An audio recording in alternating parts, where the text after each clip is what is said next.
Okay, now the counter is not working. It's just 0 people in here. Or maybe it's just lagged. Yeah, maybe it's updating slow. That's it. There, okay, now it updates slow. Okay, 17 people. Alright. Seems to update only every few seconds.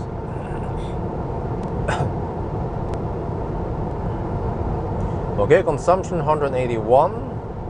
Well, that's pretty on par with the other cars. So I actually wonder why the heck we test this, because we are getting very consistent result with the other cars also. We could almost take the I don't know, but actually it could be that Tesla changed something, you see.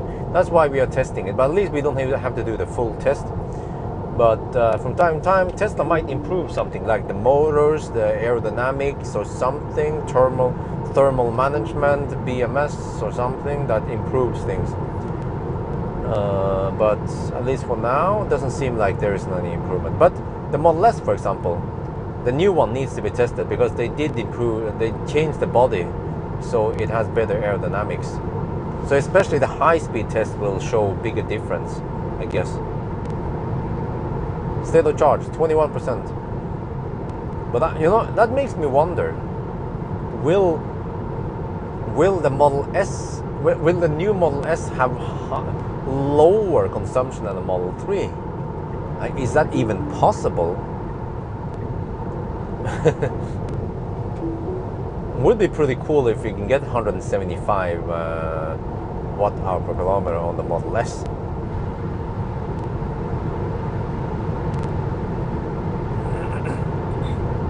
Wow, 39 people. It's like, you know, it's like when we live stream from Thailand.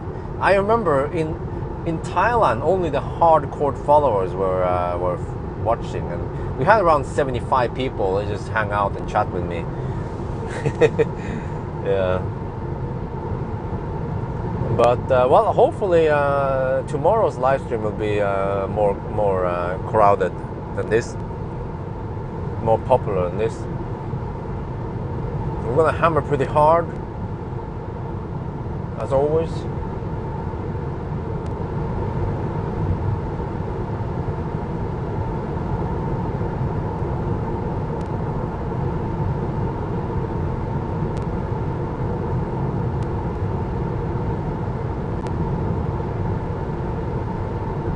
What do you think of Tesla opening up supercharger for all the EVs? I think it's great.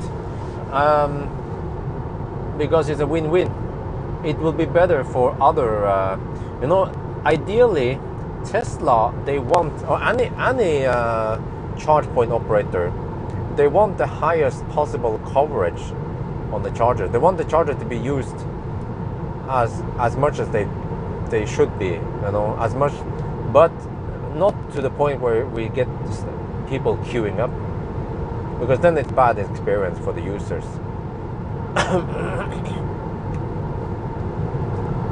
So many superchargers, let's say in Østerdalen or in Nord-Norge, might not be used that often. So it would be better if Tesla would be getting a little bit of money for people using them, and that will cover the costs. But also, in order for other car manufacturers to join the network, they have to pay something. I mean, it can't be free. Well, except for what you heard about in Norway, is that Tesla, they applied for some supercharger, whatever, at the western side of Norway, and they will be getting some subsidies from the government. But then one of the what do you call it? Conditions is that the charging network must be open. Whoa, what was that? A metal piece? Shit, good thing I avoided it. So which means that Tesla needs to open up the that supercharger site must be open for all the cars. And then how the heck are they going to do that? I mean, they have to implement a system where people have to pay for it, or I don't know how that's going to work. And is it even worth it? Because from what I heard, it's not this, they don't get that much money for support. So yeah.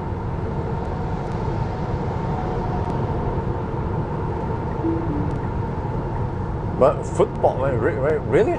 I mean, is the whole world really that football oriented, or is football really that important for many people? For me, I don't care about football, really. I never watch it. I have no idea who's winning, who's losing. I don't pay attention to it.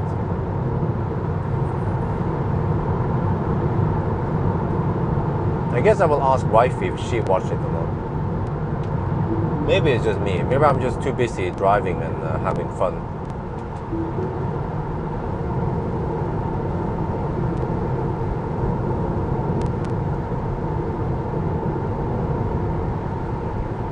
Yeah, exactly. They get only 400k. No, that's pocket money for Tesla. Why would they even bother getting 400k for it? They could easily just fund it themselves and just have it closed. Because they have to waste way more money than that for, I don't know, allowing other cars to charge. And how do they do it with a paying system? Or how? I actually have no idea how they're gonna implement that. Or maybe, okay, maybe one solution is that, I guess, depends if the car can communicate. They can have the people who want to charge there. They need to have a Tesla account without owning a Tesla. They just need to create a Tesla account, input the credit card information, and then whatever car they plug in at the CCS will somehow recognize that car and then start charging. And of course, you will also be getting idle fees if you block it.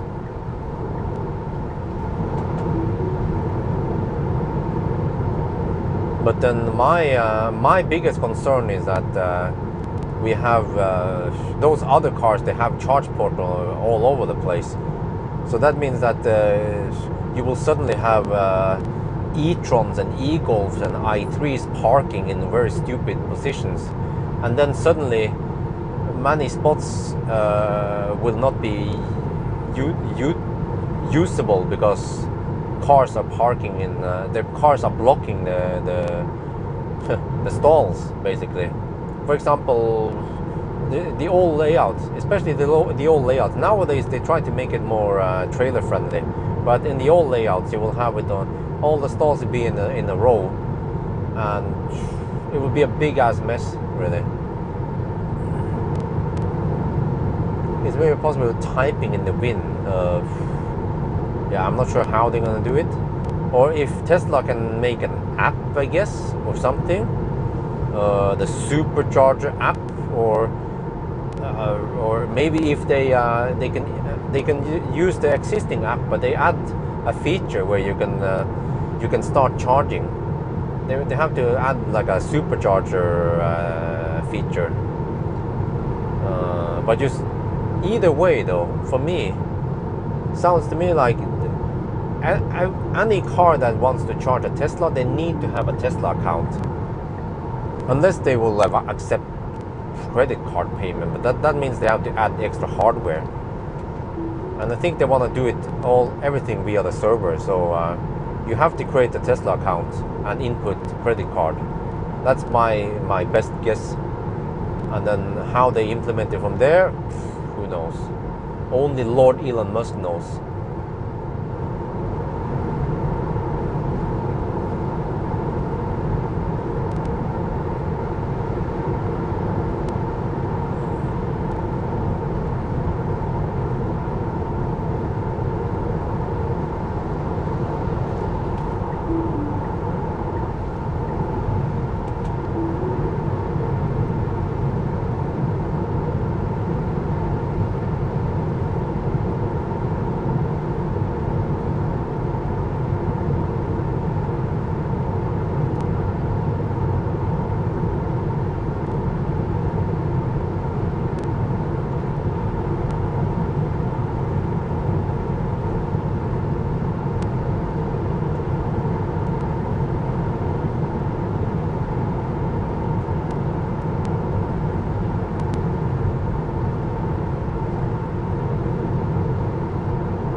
Okay, right now the car is estimating 9%. Okay, on 9% at Dal, yeah.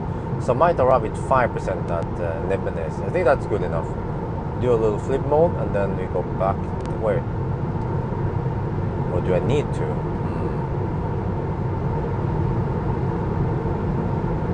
I actually don't know if I need to go that extra loop. I mean the Lebanese Rudshögda loop is already 167, which is long enough. Yeah.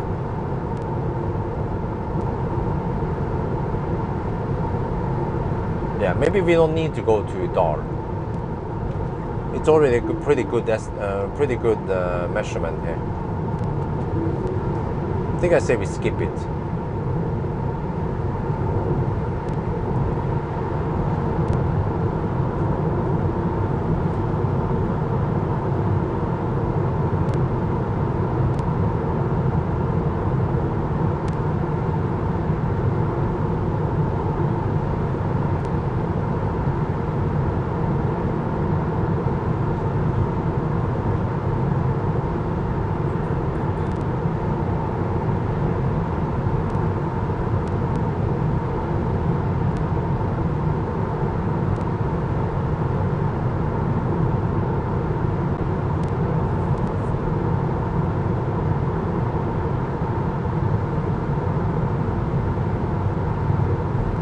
It rumbles a little bit. Consumption 179 now. Drive shaft issue? Huh? What? No.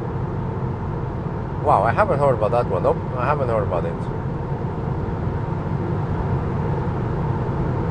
Okay, we will arrive with around 10% at Lebanese. I think that's fine.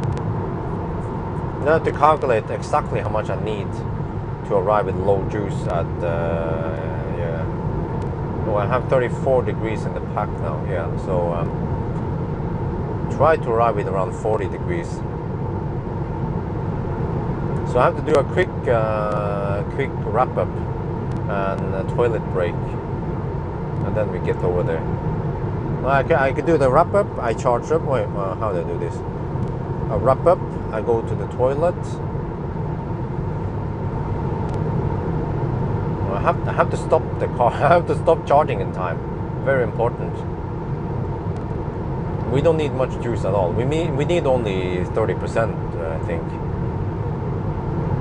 So that's just 5-minute charging. I barely have time to do a wrap up before I stop charging. What the heck is that? One lane is slow. Okay. Oh, they're cutting the grass. Wow.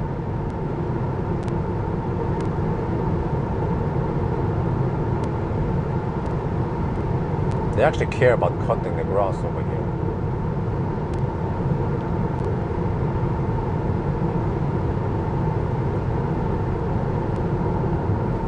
I guess they don't want it to grow to become big trees. But that would become a problem eventually.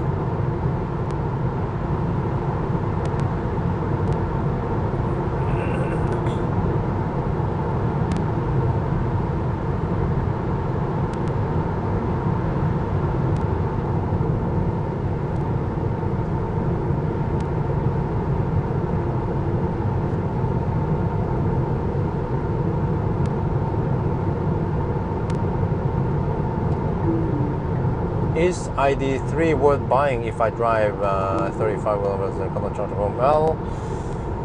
Well, it depends, but I guess if you have, well, you don't drive that far, so you only have to drive, you have to charge once per week, roughly. So yeah, it depends where do you charge then? And then how much do you have to pay for charging? Because it depends how long of a detour you have to go and so on, and yeah, and if you can do something useful while you're charging up. I mean, you can always bring your work, like bring a laptop and watch a movie or get some work done, I don't know, then it could work, but it's still kind of cumbersome because you have to waste time. Wow, it's so still in Mjøsen tonight. But you still have to waste time getting to and from the charging place, whatever. It's probably a fast charger you can access, right? But then you will only be fast charging the car. And it might go a little bit slower in winter. Free charging places. Oh. Well, yeah. Then it depends where you live, because some places they will be free in the beginning, but eventually you have to pay for it.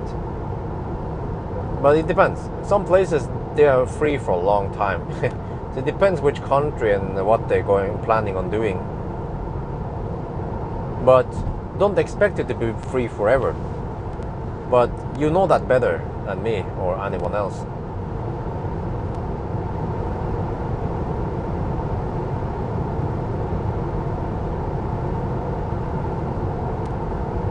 I guess if you can get an electric scooter, you can just plug it in there and then scoot back home and then scoot back there when it's done. Because it might take 1.5 hours to fully charge it. But the good thing with the ID3 is that it doesn't cold get that much. Well, it depends how cold it is also, of course. But it has a fairly flat charging curve. I guess you'll be topping up on 50 kilowatt, right? So I mean, I guess it works. It's not ideal, and I don't know how lots of fast charging will degrade the battery. North Cape. Okay, I'm not done yet. I have part 9 and part 10 left. I have to quickly edit it tonight. Yeah, I actually have to make videos for Trippier, and also I have the vampire drain video and the GTX eco mode video. So that's actually 4 videos. The GTX and the vampire drain video requires very little editing, unlike the road trip videos. But at least I'm editing faster at home rather than on my laptop.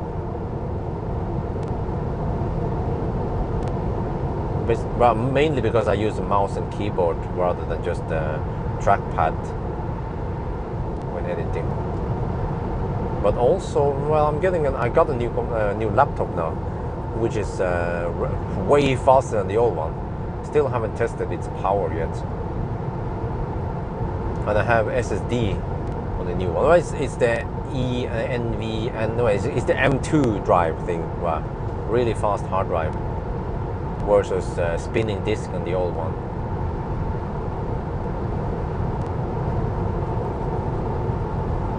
Well, or at home or at work. If you work somewhere where you can really rely on charging, or if you live somewhere, but especially at home is of course the safest spot, but also at work. But then it depends how safe it is at work, and if you will ever if you will be able to keep that spot at work, and if you don't have to fight over it, or if you have public charging nearby that most likely will not be overcrowded, and that will also work.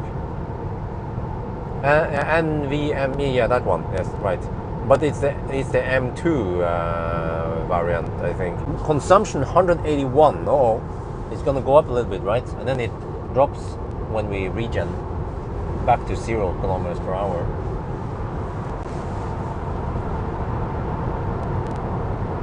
Yeah, the other problem with free chargers is that they tend to be hogged by local charging heroes.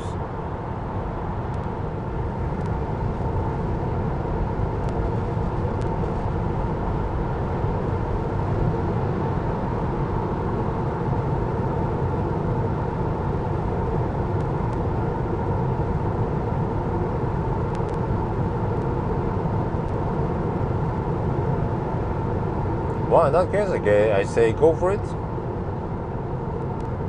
And if it doesn't work for you, you can always try another solution. Or there could also be other charging options for you that suddenly pops up. in a couple of years, and then maybe some other charging options will disappear or become too cumbersome or too overcrowded. And the worst case is that if it's too bad, then you can always sell the car after a couple of years and you will still have saved some money, right? Or hopefully. Okay, sun is going down now. 180 consumption. We have to correct for 0.6% error, so you have to add around 1 watt-hour per kilometer.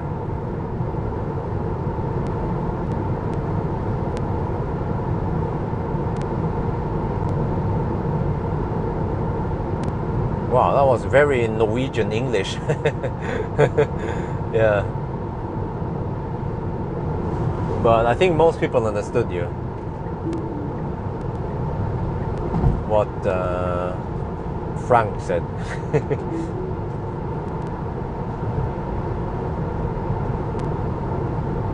Okay, we're gonna stop here. We're gonna bail out here. I don't feel like taking that extra loop for no reason. Okay, 180 consumption. Getting some regen down. Is it gonna be 179? 9? Nope, 180 still. Still have the slow stretch here. Okay, back to the starting point. Oh, I forgot to calculate how much we need. Well, we have to drive 90 kilometers. Yeah, to Liertoppen though. So if that's half of this one, roughly, and I need 50%, I need 20% to go. Wait, that means I only need 10%. Wait, no, I need to, okay. I need to charge to 30% roughly. Yeah, 35%, which shouldn't take more than 5 minutes. Okay, let me see. Let me stop here, I guess, or yeah. Oh, it's available over there. Okay, let's stop there. Yeah. As close as possible to the thing. I can stop here. Yeah, close to the gas station. I need to pee here. Okay. Let me see. Let me record the stats. 179 was the consumption. I think it will be 180 when it corrected. I mean.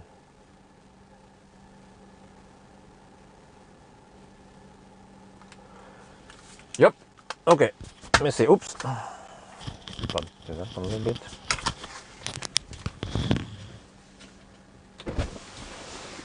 Oh, a little bit.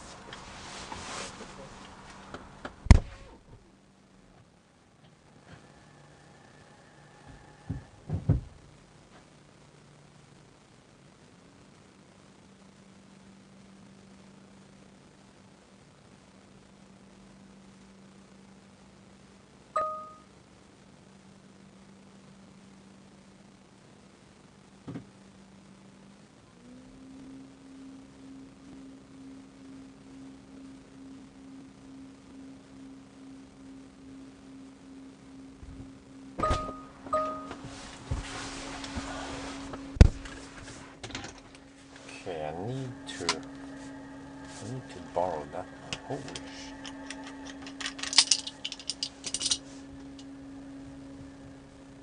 Liertoppen. Okay.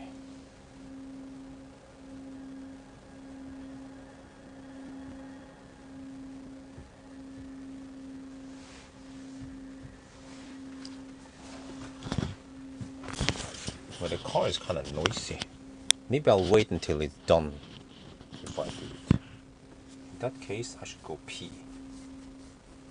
Okay, let's go pee. How about that?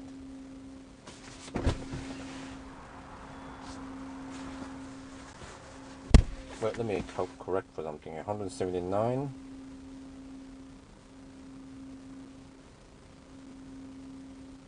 Yeah, 180 is the consumption. Okay. And I guess the temperature was 25 degrees. Yeah. Alright.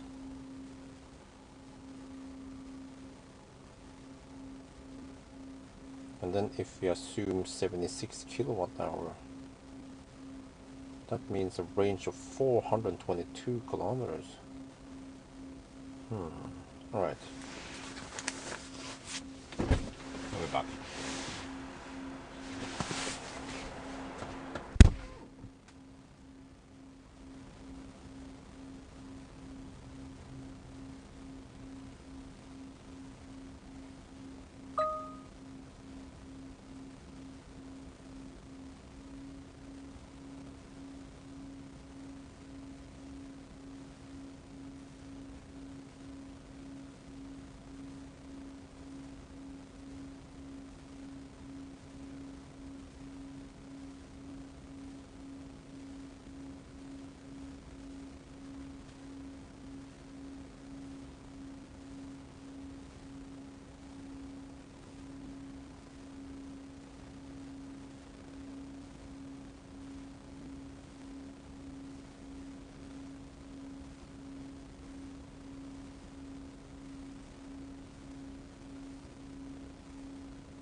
sentry mode on or something? No. Wait, I'm almost done now. What?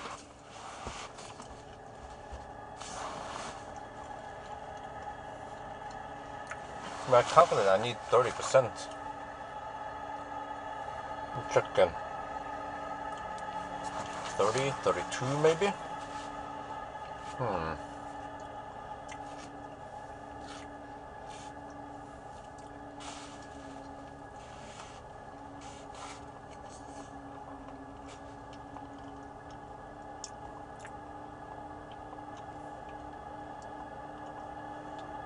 Let's stop here.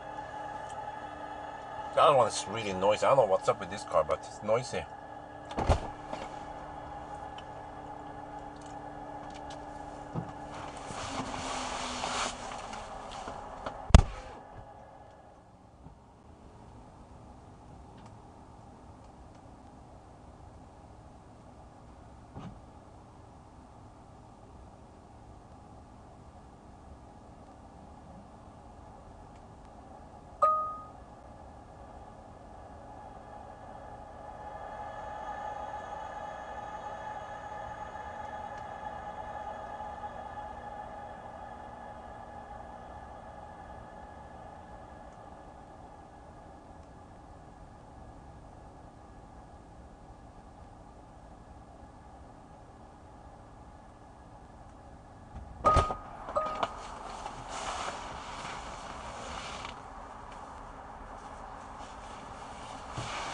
Okay.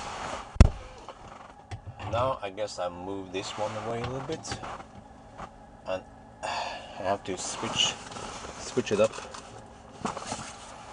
I'll wait for the battery to cool down because it's just making lots of noise. I have to say, this car is noisy. Hear that shit? What the heck? Holy guacamole. But on the other hand, I don't want it to cool down too much because I need that heat.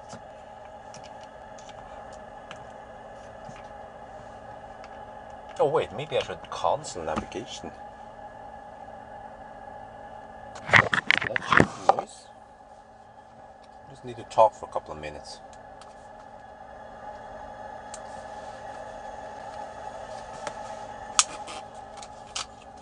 Oh man, the camera might be blocking you. Okay, but there, yeah, it does. But there, let me see. Let me set. I can use F28 maybe. ISO auto. Really? Why does it look so weird?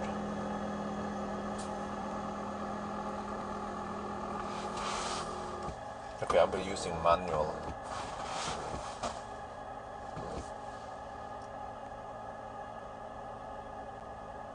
There, kind of. Okay.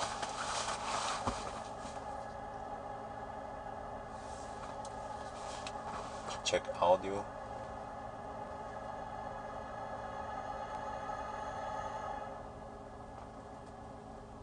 It's on. Okay. We're back in the starting point now, and this time we use 180 watt-hour per kilometer. So okay, let's do the math now. So in the 90 test, you see that we would be able to do 565. 60, man, I just stumbled too much. We are back at. Wait, let me see. Let me center it a little bit more. I mean, go a little bit off center. There. Okay. We are back at Nebeness, and let's take a look at the total results now. So in the 90 test, we were able to drive 563 kilometers. Okay, it was nice and hot, and then the consumption corrected is then 136 watt per kilometer, which is at 0.6% over-reporting. But then I estimate that we have 76.5 kilowatt hour. Really nice, but you see, we didn't get 614 kilometers. In order to get that range, we have to, the consumption needs to be as low as 125 watt per kilometer. or if you drive past 0, but there's a little bit buffer past 0, but okay, whatever. But okay, another 120 test, we can drive 422. So these are really impressive numbers.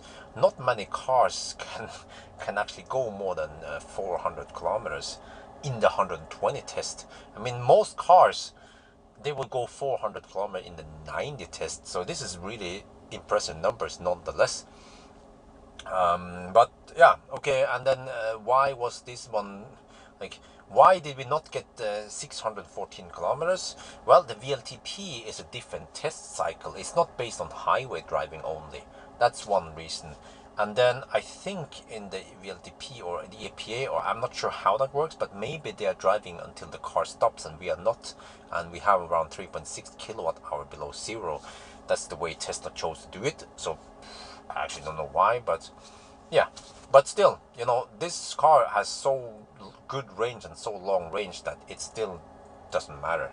But it still makes me wonder, when I did the test with the, I call it the classic one, in America, I also achieved 560 kilometers, but then the consumption was lower. It was only 125 watt-hour per kilometer. But I had more traffic back then, and I think the average speed over there was not as high as here.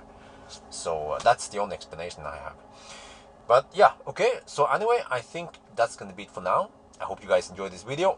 As always, thank you for watching, and talk to you later.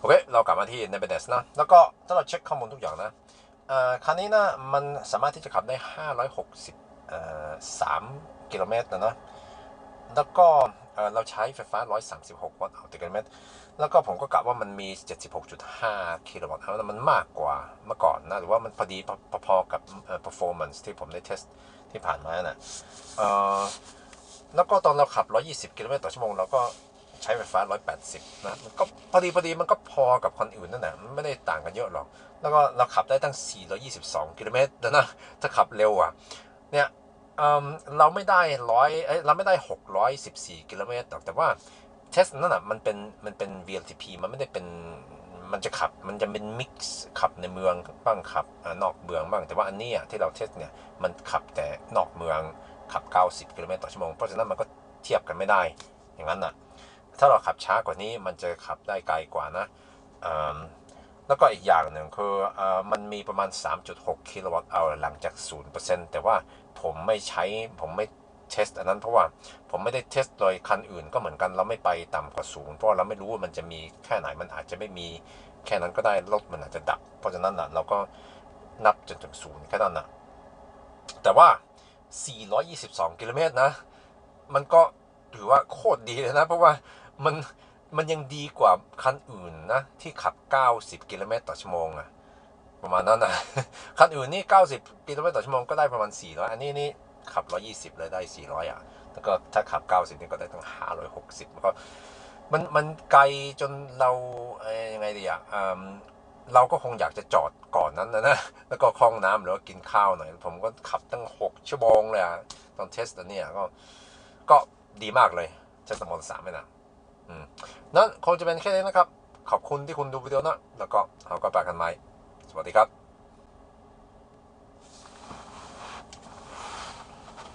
Alright, I'm done. DON.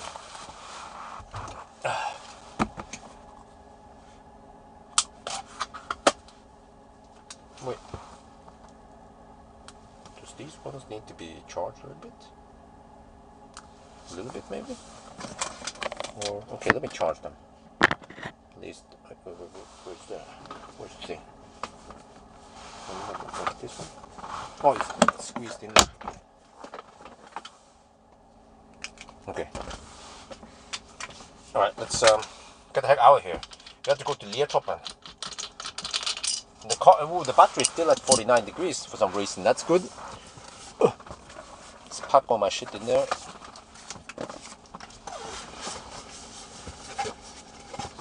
Okay. Put this one there. Take down the shaft.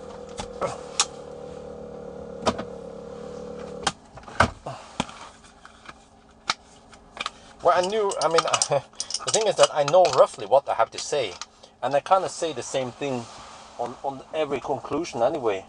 on the range test thing. So there's not much creativity we need to mix in there, put it that way. Okay.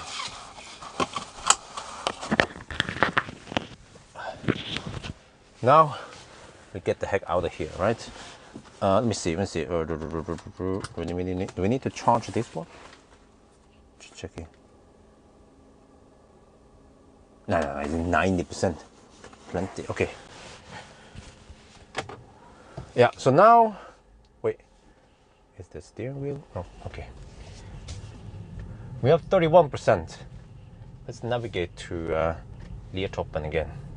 We have 31%, and the car estimates that we will arrive with 12%. Oh shit, that's a lot. Okay, we have to try to burn it down to 10. I mean, the car probably doesn't know that I'm going to hammer it, right?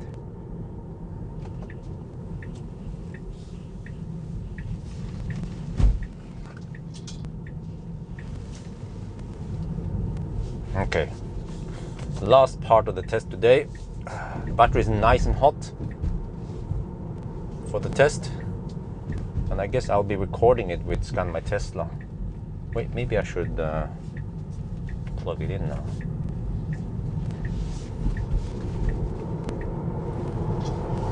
Oh, this thing is quick.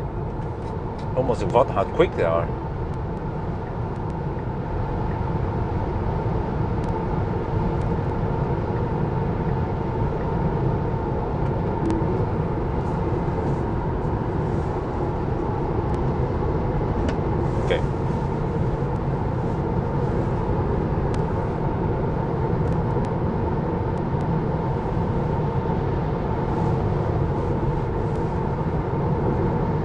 Alright, let's see. Liertoppen. Whoa, it's going to take 1 hour? Really? What? Oh, it's 93 kilometers to Liertoppen. Shit. We'll be there at 11, according to the car. And then we need to charge to 90%. But it shouldn't take too long. Around 35 minutes, right? Hopefully. Oh, well, that means I'll be home by midnight. Oof. Okay, boils down to how fast we can hammer it to Liertoppen now. I guess I will start with whatever we get there. 8%, 7%, whatever we get once we get there.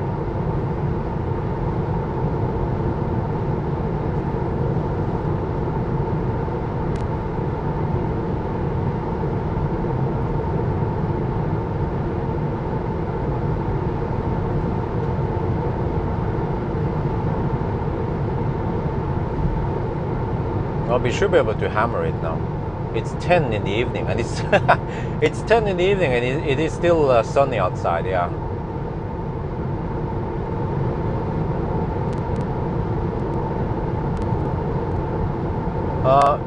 We can.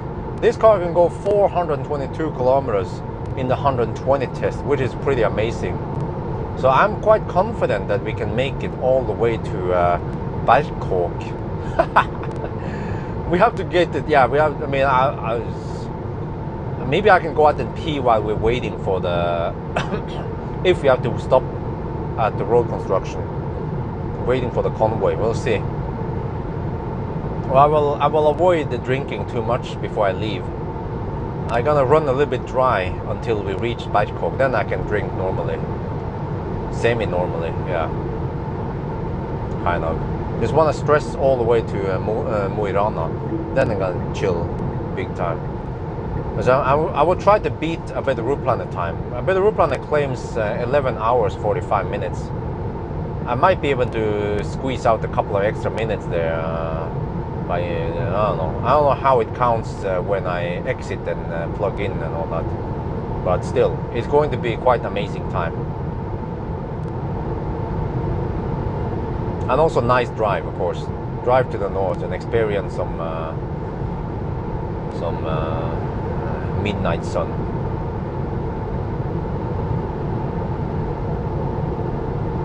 Yeah, but at the low speed test though, only 560 kilometers, and then a high speed test 422 kilometers. So and I mentioned it that I don't want to use the below 0% thing, and yeah, the below the zero buffer, which should mean that if I actually did this test with a regular long range, with a, okay, let's say with the one with 73 kilowatt hour, that's 3 kilowatt hour less, then I should be getting around 3 kilowatt hour, 25 kilometers less range then. So then instead of 560 kilometers, it should be 540 kilometers. But then the old range was claimed to be 500 and, well, actually, it's been slowly growing for some reason. It was 560, and then Tesla then claimed 580, and then suddenly 614. But it's unrealistic. I think they should they should adjust it down to 580 again at least.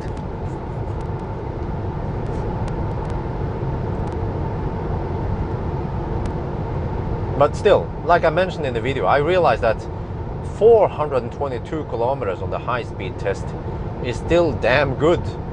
It's it's more range than many other cars have at 90. Or about the same range. Let's say about the same range as the ID4 or Polestar. Or, you know, maybe I should change the I should maybe change it table to show relevant numbers. Yeah, I should. So I will make a separate table for cars with similar range at 90, just to put things in perspective. I mean, that's just crazy, man. It means that this car, if you start, I mean, you can probably go to Bergen in a single charge, because you have pretty slow roads to Bergen. You can go, but maybe not Trondheim in a single charge, but close enough. Or if you drive a little bit slower, I guess. And if you would drive from Oslo to Copenhagen, I think the first stop would be Varberg, or maybe Falkenberg, or somewhere around there. After 400 kilometers, you have to stop. Next car to test. Not much going on right now. I haven't booked any cars, well, except for the Ioniq 5. But I have, I guess, I have to test Millennium Falcon. Millennium Falcon needs some loving.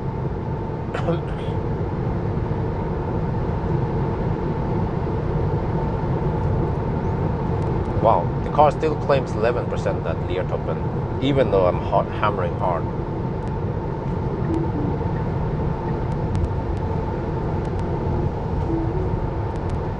Wait, why? Huh? Navigation wants me to go via Ring 3. No, it's faster to take. Yeah, it's faster to go via the city. Okay, that means we shouldn't spend 1 hour going to Lier. I should be there before 11, yeah. And not much needed setup. I just go there and plug it in, start recording.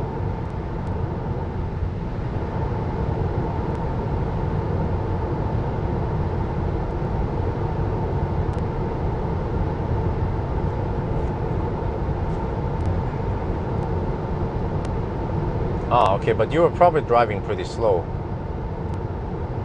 Lars. I mean, you didn't do a 90 test, right? I mean, you can test cars in many various ways, because I just do it. I have a more standardized way of doing it. But of course, you get more range if you drive slower, or if you take other routes, like enough people did. They obviously drove slower in order to get that longer range, because I think pretty much every car they tested on that test was getting very nice and high range numbers. But then the question is, how relevant is it? Well, Yeah. Actually, it could be quite relevant because many people have to drive slow anyway, and have to get stuck behind other cars. But yeah, but then I incorporate the 120 test, which is more realistic for other people who can go faster. So at least enough.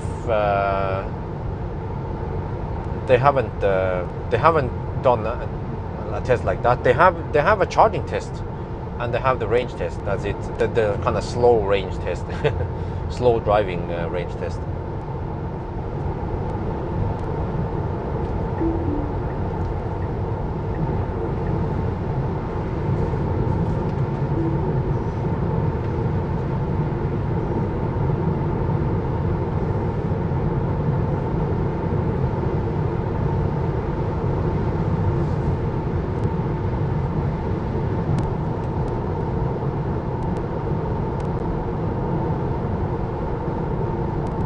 Yeah, well, because the VLTP is a mix of city driving and highway driving.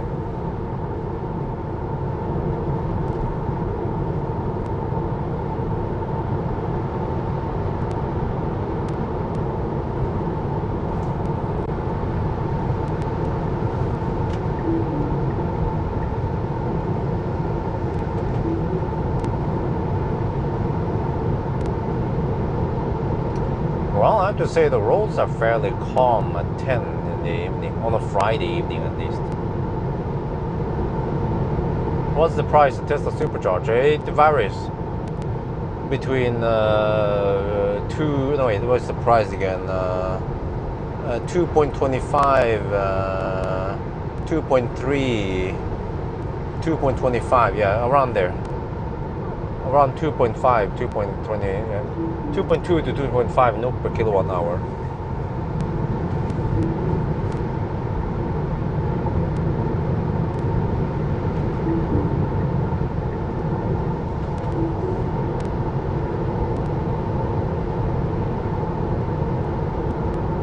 Because back in the old days, I don't know if you guys remember, but I did a range test with a Model S 75D. Yeah, but I drove from Oslo to Brumunddal, Mjøsbrua, and then via Gjøvik, and then all the way to Gulsvik and back again or something. And I drove slower, and I think also on the motorway I drove at only 85 kilometers per hour on the speedo. So by driving slow like that, I managed to drive 500, over 500 kilometers in the 75. And I think I also switch off HVAC most of the time. So then yeah, then you can drive pretty far.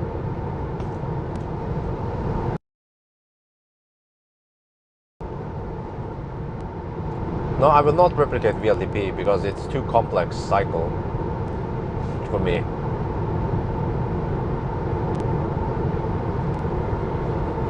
I actually don't understand all of it also, how you do it.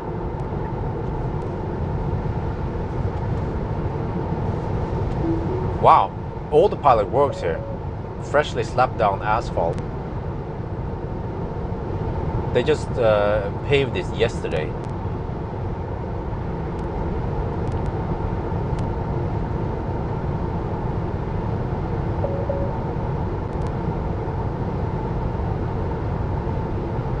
More races? Well, I don't know, because it takes some effort to organize them. And nowadays we have kind of like we have a little bit of vacation time anyway, and I still need to test a bunch of cars. So I don't know when I have time for racing and so on, and which car I have to find some cars that are close and but also interesting to match. And then where do we go then? Yeah, guess we could go to Lillesand and back again. Road there is getting better, but it's quite busy now. That's the problem. In summer, it's quite busy in the daytime.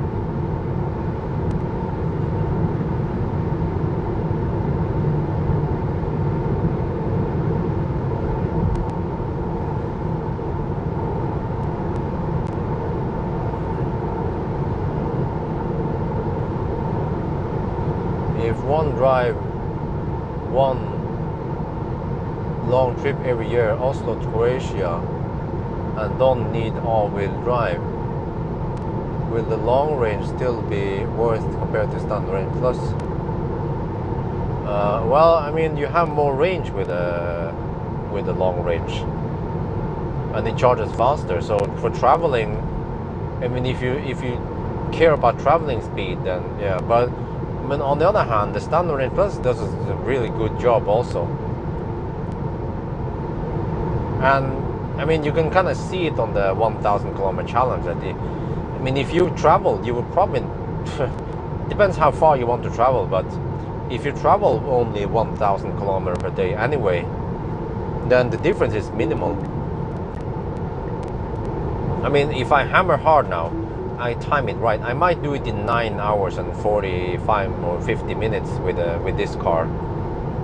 But then, so you're only saving 10-15 minutes per day. So is it worth it? But then it also depends on how well you can time your charging stops. Because the longer the range you have, the less dependent on the perfect charging stops you are. Braking? What about phantom braking? Less of it, maybe. Ioniq 5, but the problem is I don't have time with the Ioniq 5.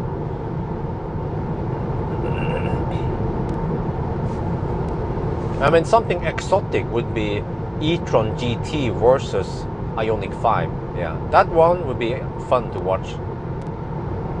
But then where do we drive then? Well, if we have time, we should drive to Trondheim and back again.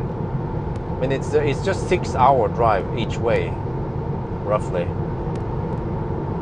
And it's a nice mix. But on the other hand, do we need to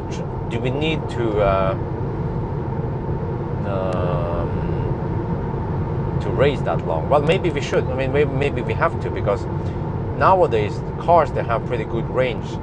So if you only go to Kristiansand and back, then there is not much variation going on.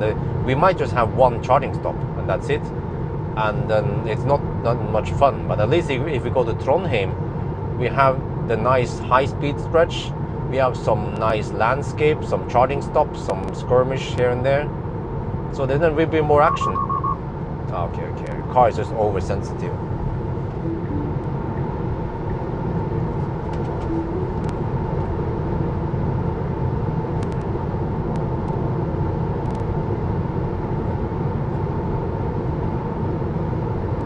Well, usually after 3.14 hours, I need a pie break. No. Oh, that's a good one.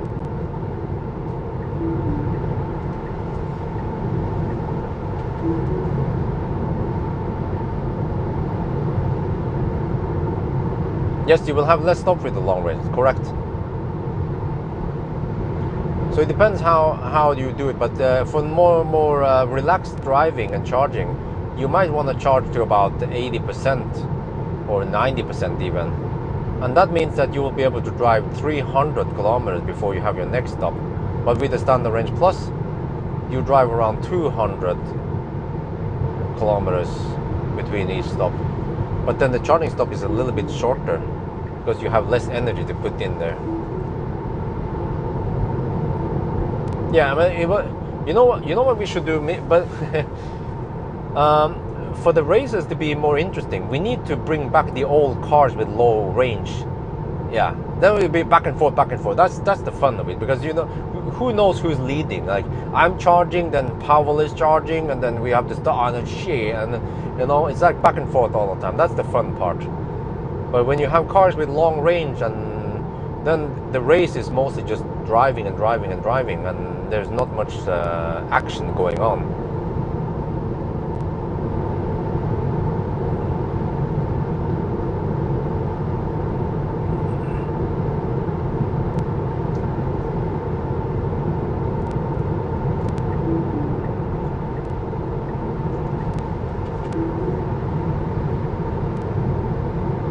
Or another fun race would be to race to North Cape against Chris e-tron, Chris's e-tron versus Millennium Falcon. I can talk about that. Would be pretty epic, long ass race. But yeah, I don't know if Chris is up for it, because it's going to be quite exhausting for him. I can do it, no problem. I like to hammer it, and it's going to be interesting because I have a disadvantage that I charge so slow. I mean, I have okay charging speed up until around 30% only. But Millennium Falcon is more efficient than the e-tron, and Millennium Falcon has more superchargers, and yeah, I have the supercharger plus the high power chargers I can use. He will only rely on the high power chargers plus some 50 kilowatts. But then every day we fill up the cars, which is again my advantage. I have to find a place I can charge up on AC overnight. Then he has to deal with no camper mode on his car, or I don't know if he wants to sleep at the hotel. That's actually, maybe we should allow. What do you guys think? Just, I mean, we haven't agreed on anything here, but on a race to North Cape, should we allow hotel stops or sleep in the car?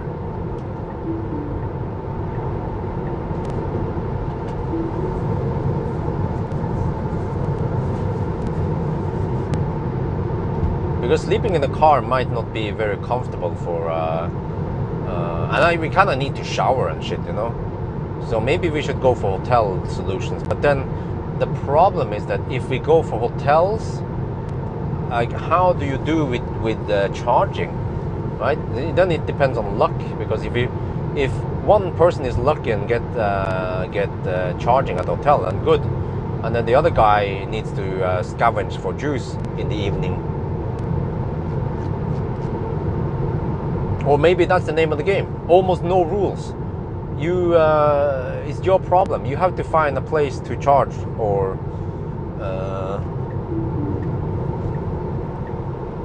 because I would probably bring electric scooter, so I can just, yeah. Or I'm not sure how I'm gonna do it. I would probably pick hotels near superchargers. Cabins, I wouldn't. No, I would say hotels, because then you could just check out and leave. Cabins, you might have to waste time cleaning up the thing.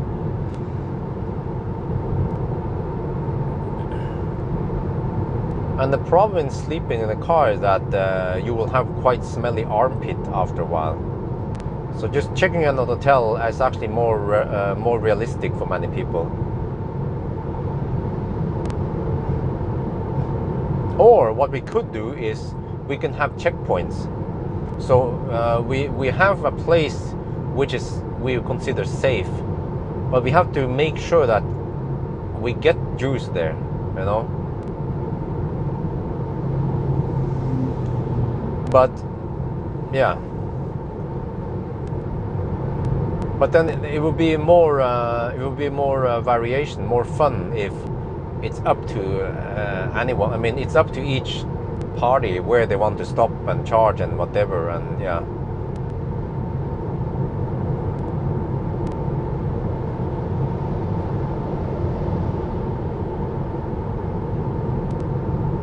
No, of course you have to do the planning beforehand, so you know where to stop, you know.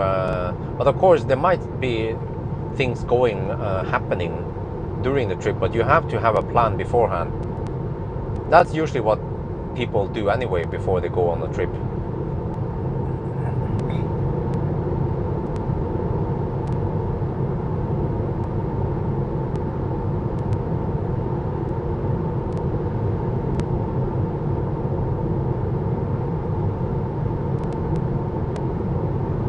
Because the problem though is that it could be a matter of safety here, because I'm not sure if Chris will be able to comfortably sleep in the car while it's charging, and the HVAC might be turning off, and then he will be tired in the morning. So the best for safety is that we have to check in at the hotel somewhere, and then get that stop has to be 10 hours, so that you have 7 to 8 hours of sleep at least, and then you allow the car to charge. But it should be enough to have one. Oh yeah, how is this?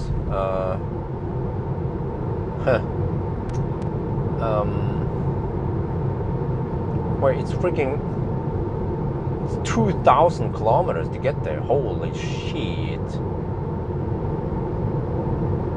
Okay, let me see. What is realistic here? If I hammer hard, if we start 10 in the morning and I hammer hard, I will be in Fauske around midnight. No, it's a freaking Millennium Falcon shit. But yeah, I'll be around Mo i Rana somewhere by midnight. Mo i Rana, Fauske, Saltdalen, somewhere around there.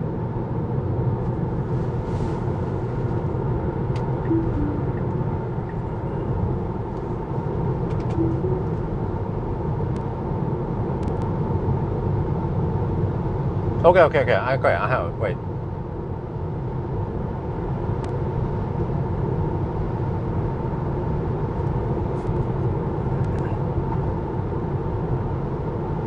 $12 per day. What? That's it? I mean, if we start at 10, then we want to drive until midnight. But it shouldn't be about safety. Like some people, one of us drives until we almost drop. That's not safe. But we probably want to have some midnight action going on. But then shouldn't last too long. So.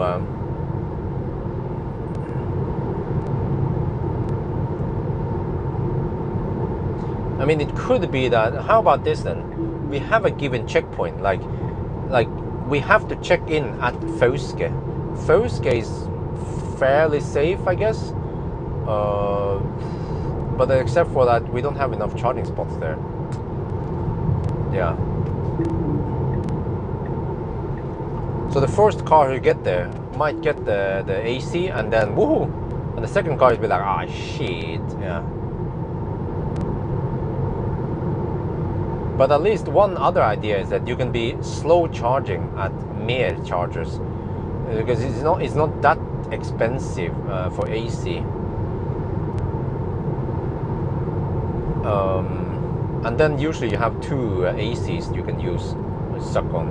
Another solution is that you fast charge it while you're just taking a break. I mean, you shoot some videos, you go shower, and then you move the car for the night. And you will start with 100% or close to 100%. But then you need to fast charge for I don't know, 1 hour, 1.5 hours, depending on if you can get supercharged or not. Through Haugans is a very good location, but through Haugans might be a little bit too early. If you start at 10, you might arrive at Through Haugans around 10 in the evening, and it's a little bit early because many people want to watch the action at night, at least until around midnight or 1 a.m. and then they want to call it a day.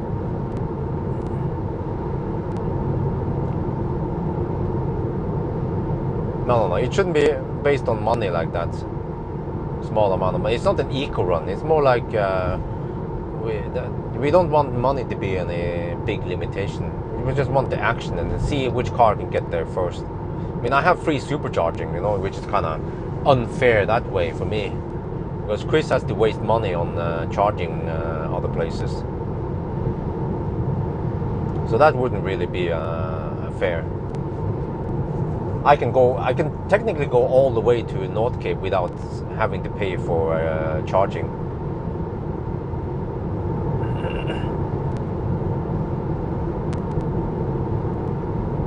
So yeah, funny. It says 13 stalls available in Centrum P-hus. Oh wow, you know what? On hindsight, the freaking battery is 47 degrees.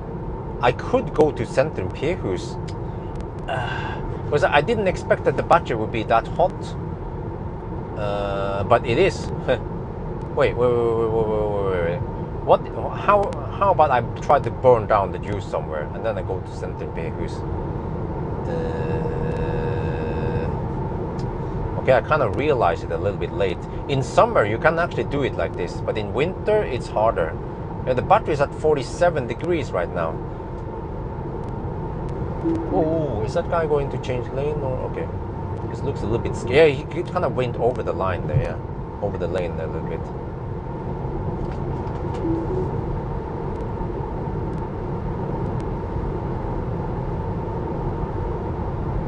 Good price and no choice at that. Yeah, but I still have to figure. First of all, we have to figure out if Chris wants to do this or not, and also when are we gonna do this? Because if we do it in summer, we have lots of delays. I've seen it. We have road construction, we have slow pokes, we might have unfall, we might have ferry delays. So actually doing it in summer now, during summer vacation, might be a bad idea. And another problem is that we will be investing lots of time on this, like at least 4 days on this. And is it worth it? Oh, what the heck is going on here? Are they changing direction? Oh, are they about to open it? Oh, whoa, wait, huh? Whoa, look at this. Oh, oh, oh, I just came. Oh, oh, oh. It's open! Hallelujah! Praise Jesus! Ooh! So smooth as! Damn! Haven't been there in a long time. Okay, there's a speed trap over here. Wow! Okay. Seems like they are trying to open up the other side also. But okay, anyway, I have 18%. I have way too much juice. It would actually work to go to Centrum Pehus, except for that I have too much juice.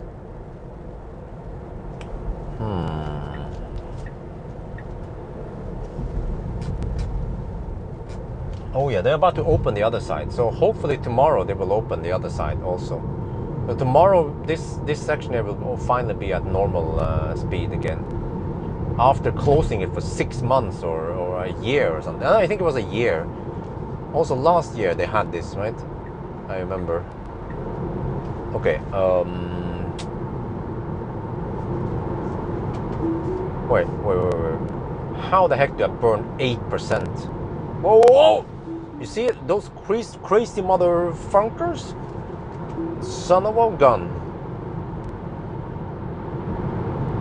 You know, I expect that he will go over the line. When he comes fast like that, they tend to go a little bit over the line, which is into my comfort zone.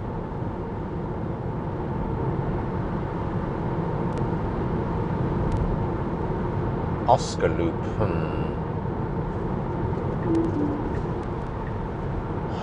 Centrum Pehus.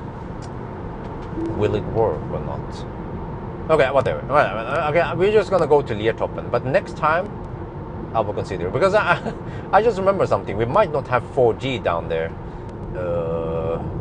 but yeah. Okay, let's just go Liertoppen for now.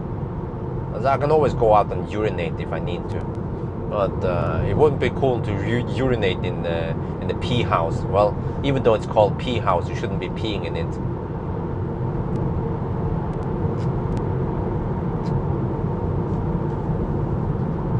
But I guess I can wait for hopefully Kløfta and Skedsmokorset V3 supercharger will be up this year, right?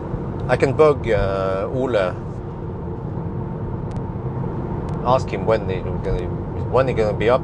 Skedsmokorset will be close to the shopping mall. What I heard, it's not going to be right by the highway, but doesn't matter. And then the other one, Kløfta, will probably be. Yeah, I think Kløfta will be on the Burger King side, not on the Shell side.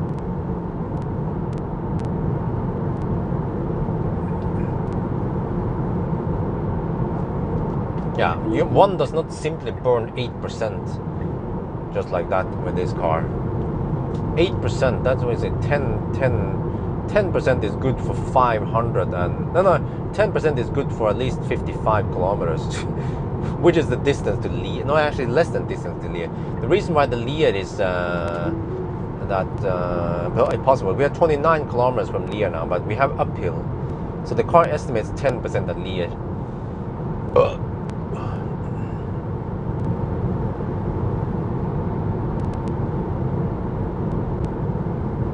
Wait, so, okay, so next time, if I want to test something, I could go to the P house.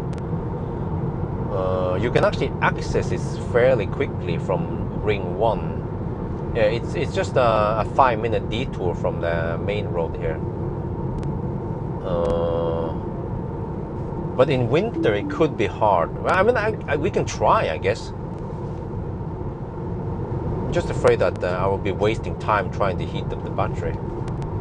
But the battery is nice and hot right now. It's hovering around 47 degrees, which is perfect.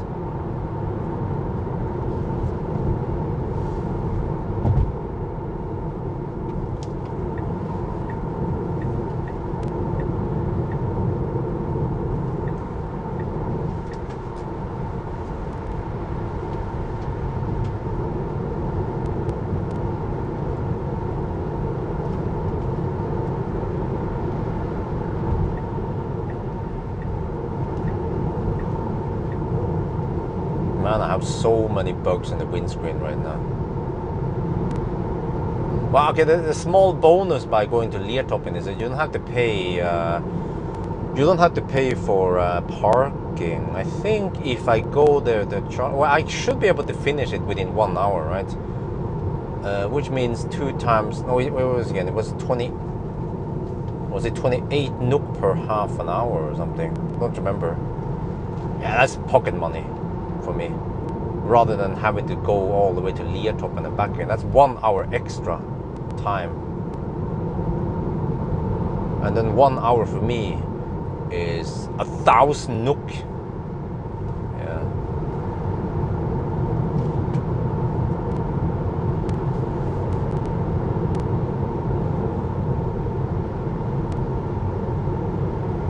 Okay, well, at least I know now. Yeah.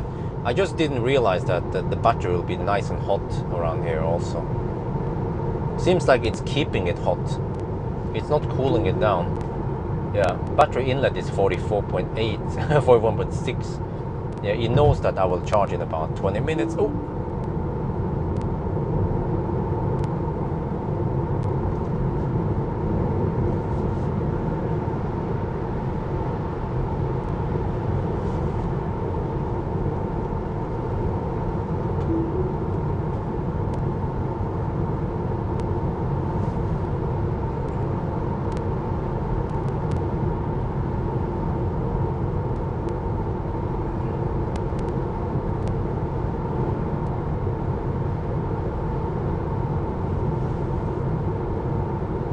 Well, but on the other hand, it's going fairly fast now at night, or evening, yeah, night, brother.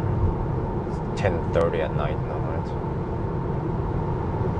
I'm not sure what is definition of night, really.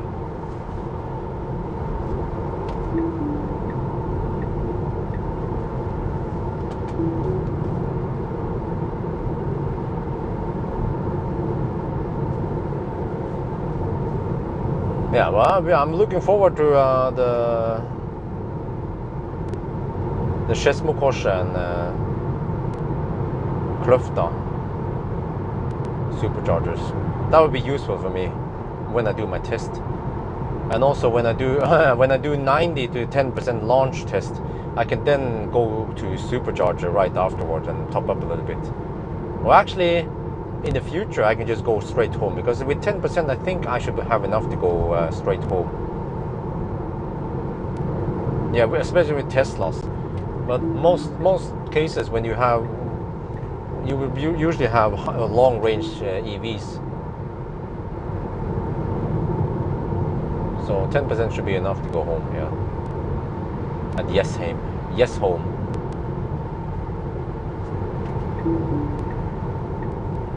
That guy's hammering it. License plate number CV88100. It seems to be what? Audi S5. Yeah. Let me repeat. CV88100. He's hammering it.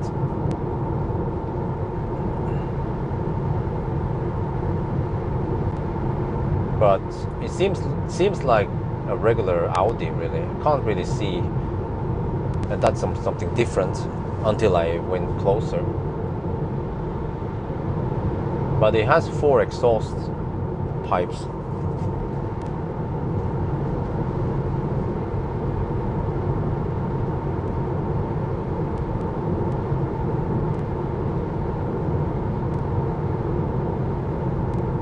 Okay, 16%. Well, I hope I can burn the juice in time. Otherwise, I have to start driving circles.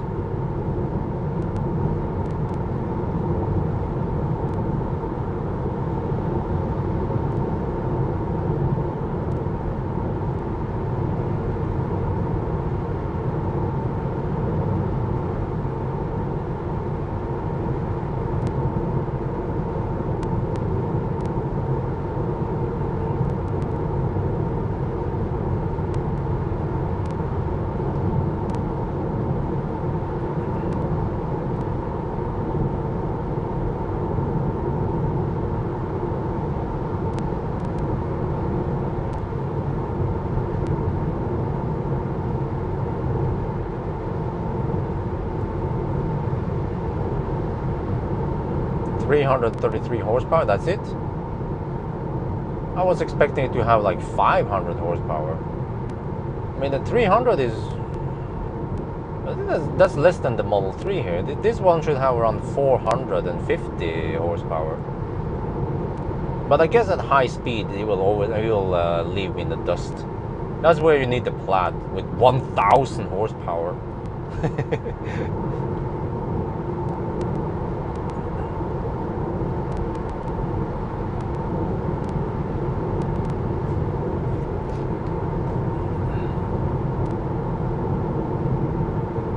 Oh, I forgot. It's not RS5. It's just S5. Oh yeah, it's like just like a semi-beefed up version of it. Yeah, of course.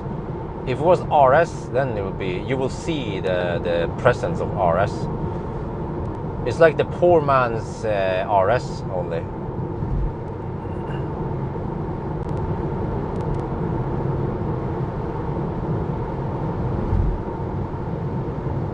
Yeah, what is the difference between the S and the RS again? It's like, okay, they put a slightly more a more powerful engine in it, right? But they seem to have similar body, whereas the RS will have a more wider, I think wider body, yeah, something like that, and a more distinct look in the back. Oh, 2010, okay, it's that old. But I have to say that the design, though, seems still modern. Even though the car is 11 years old, it still seems to have fairly modern look compared to this Toyota.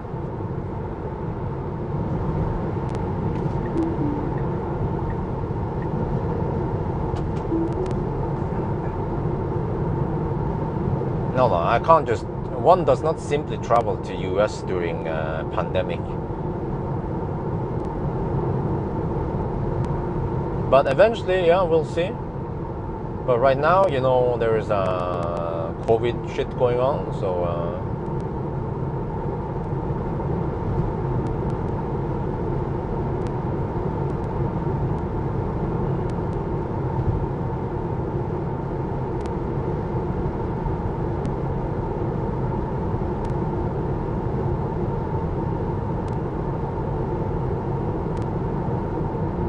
Well, yeah, Christian, yeah, do you know why it says like that? Plaid means blanket. Because you have to understand, if you ever watch Spaceballs, and they said, they went into plaid, and then, but that's the whole, it is plaid, because plaid is the square, you know, the squared thing. The texture on the blanket. That one, it's the plaid texture, so it is correct. It's just a funny thing with Spaceballs, really.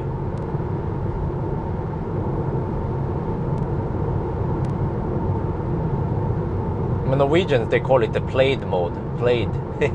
Yeah, they pronounce it played.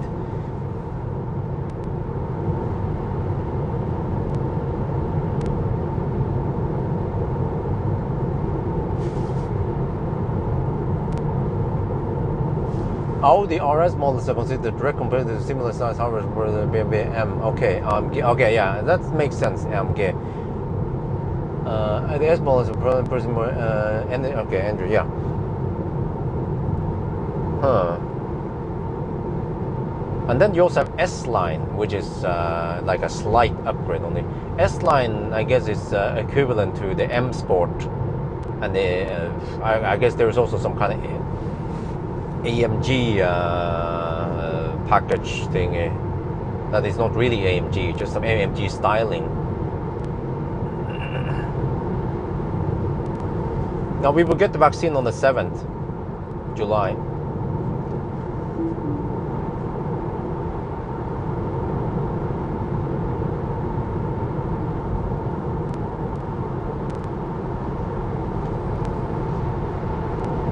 Bye-bye.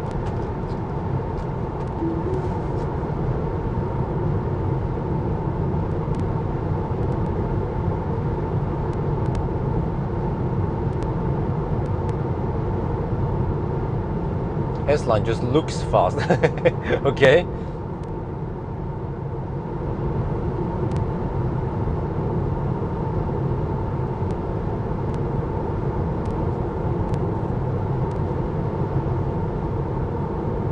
Okay, let me see. 13% now.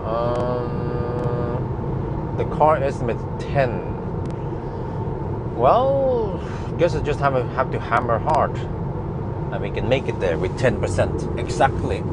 I was hoping for a little bit lower, but that's fine. We have 45 degrees, so that means that hopefully the afterburners will not run, and we will get maximum speed 250 kilowatt for a little while until 22%.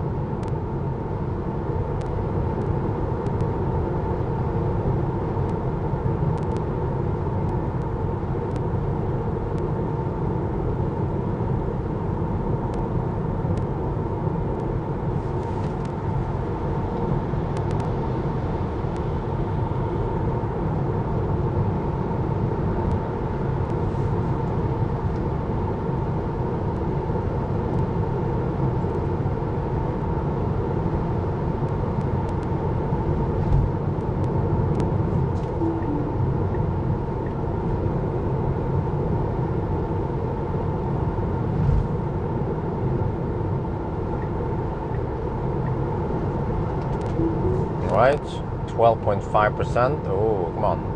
I have to burn that juice.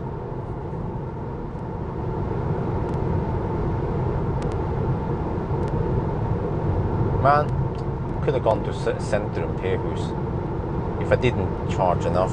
But you see, I calculated like a ninja. I calculated we will arrive with 10%, and we did. Oh, I mean, we will do.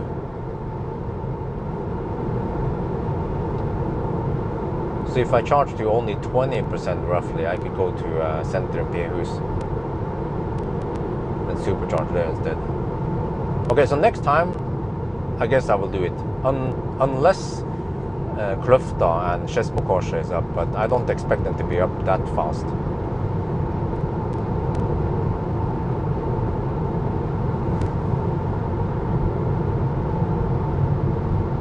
Okay, 48 minutes since we left Nepenes, and we are almost there. Yeah, so it will be around 50, a little over 50 minutes, 55 maybe, 52, 53 minutes.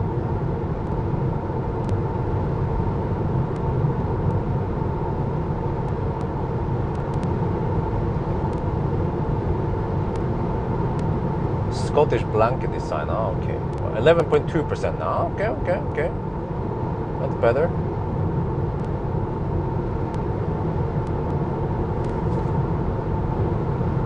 Mercedes has no blinkers, he didn't get that option.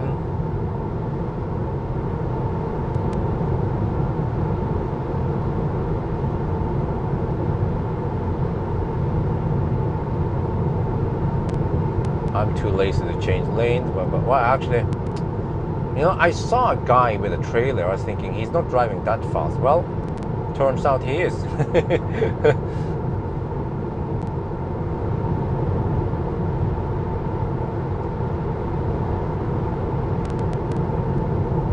10.9%.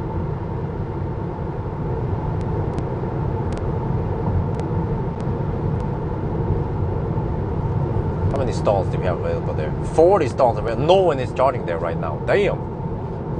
There is no preheating of the battery. The battery just kind of conditioned itself on the way here.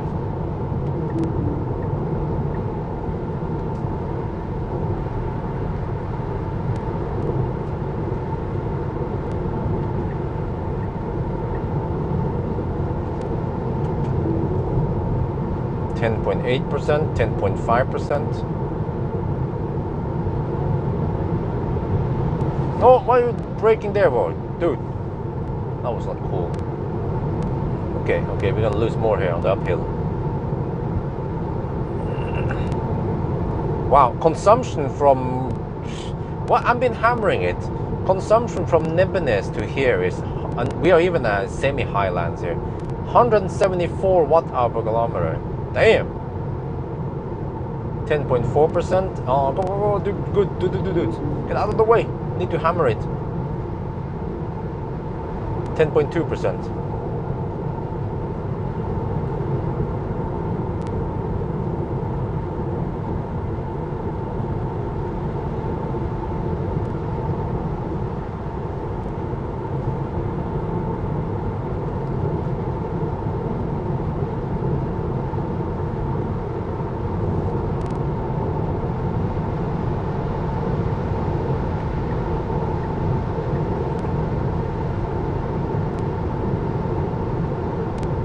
.7%. Okay, because I need to regen a little bit, so hopefully we'll be right around 10% by the time we get over there.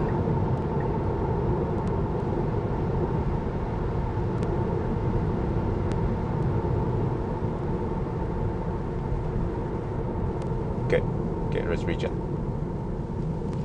Taking 60 kilowatt regen. I still feel like the regen in the Model 3 could be stronger.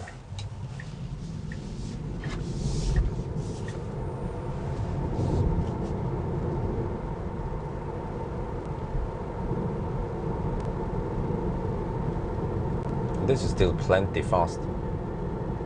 Do you plan to make a short video about the story about the supercharger?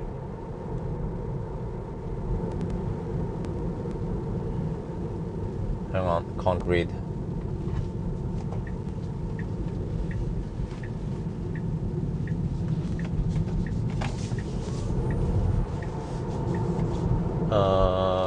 To be open to Norway. Well, I'm not sure what to say about it because it's not open yet. We just heard rumors about it. So again, I'm not sure what to say about it because I will only be able to refer to what is already written on the news. Unless I have some more inside information, then I'm not sure what to say about it. Unless you just want me to talk about it. But again, if I knew more about it, like, oh yeah, I know which ones, or I have some strong opinions about something, then yeah. But this one is just mostly referring to the already news out there. So unless you know more than I know, then please let me know.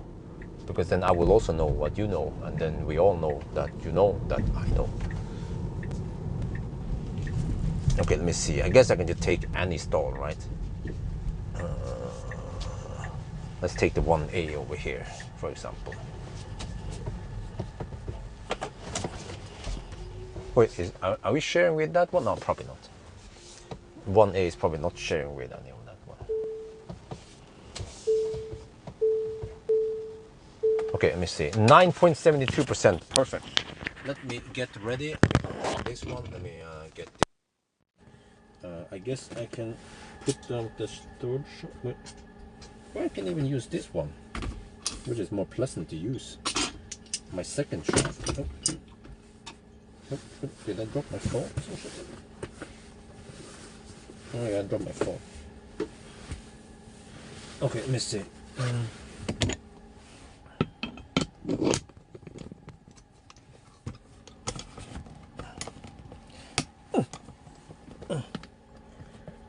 Okay.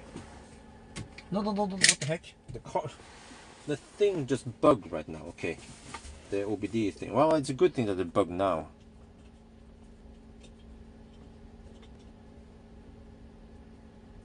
Okay.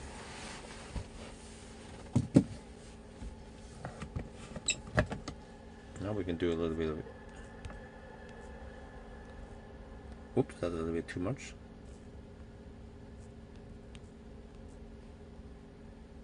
Okay. Well, are we good there? Yes. Now let's plug in.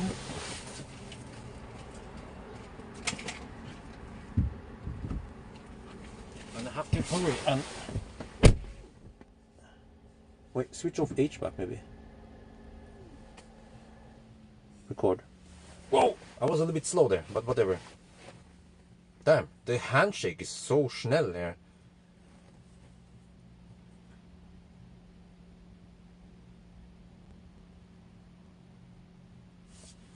Oh, are we gonna get 250 or? Ooh, what's gonna happen? Well, yeah, 249, close enough. But the question is how long? Ooh, the ramp up was super fast though. Look at that, bam, 250. You guys have seen it before that it was like slowly ramping up. Huh. Wait, how many of these charter stacks do we have here? 1, 2, 3, 4, 5, 6, 7, 8, 9. That's it. 9. We have more. We need more. Okay, let me go check out. Or wonder how many. We have 40 stalls. Just wonder how they split them. Let me check it out.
Okay, I'm back.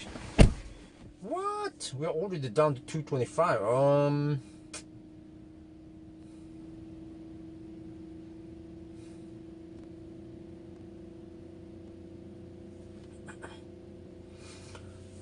But on the other hand, what do you expect from 80 kilowatt hour? Like, what other 80 kilowatt hour packs can charge this fast? Well, only Ioniq 5 and the EV6, right? Yeah.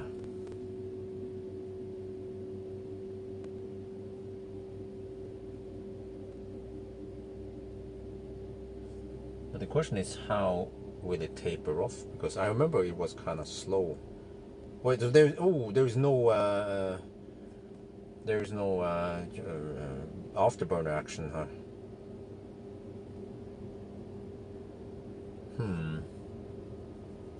Yeah, because you can say, well, Taycan battery is larger. It's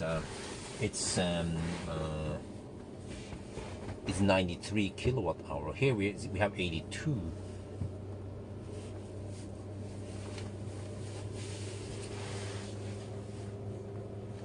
So Tesla is actually pushing the battery, or maybe they can push the battery that high. Even the ID4 will be getting only 170 kilowatt eventually, but that's also on 82 kilowatt hour battery.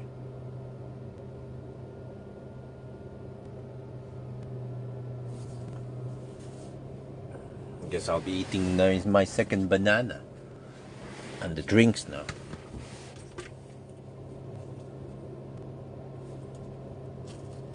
I mean, as long as we get a fairly flat charging curve, then it's all good, right? We just have to see what happens now.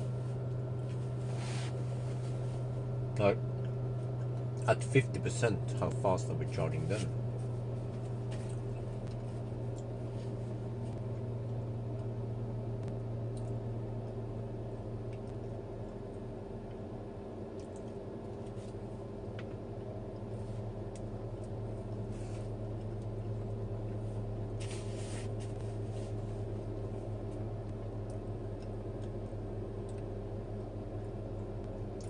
Well, I mean, it has a CD, I mean, it has a drive coefficient of 0.29, so it is thirsty.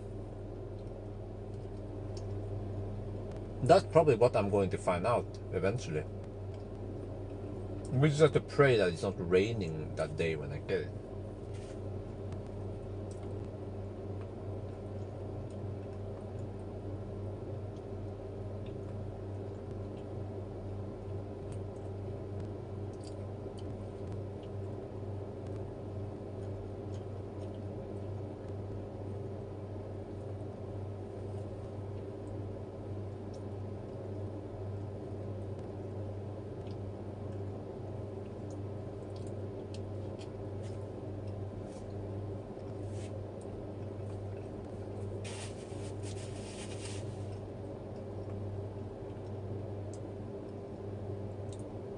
What, 6 minutes of charging? Well, you see, when I do 1,000 kilometer challenge or the other ones, I know now what to expect for consumptions. I can try to ninja with at least 5%, or maybe even lower. I can ninja in with 1-2%. But I would probably aim for on 5% at arrival.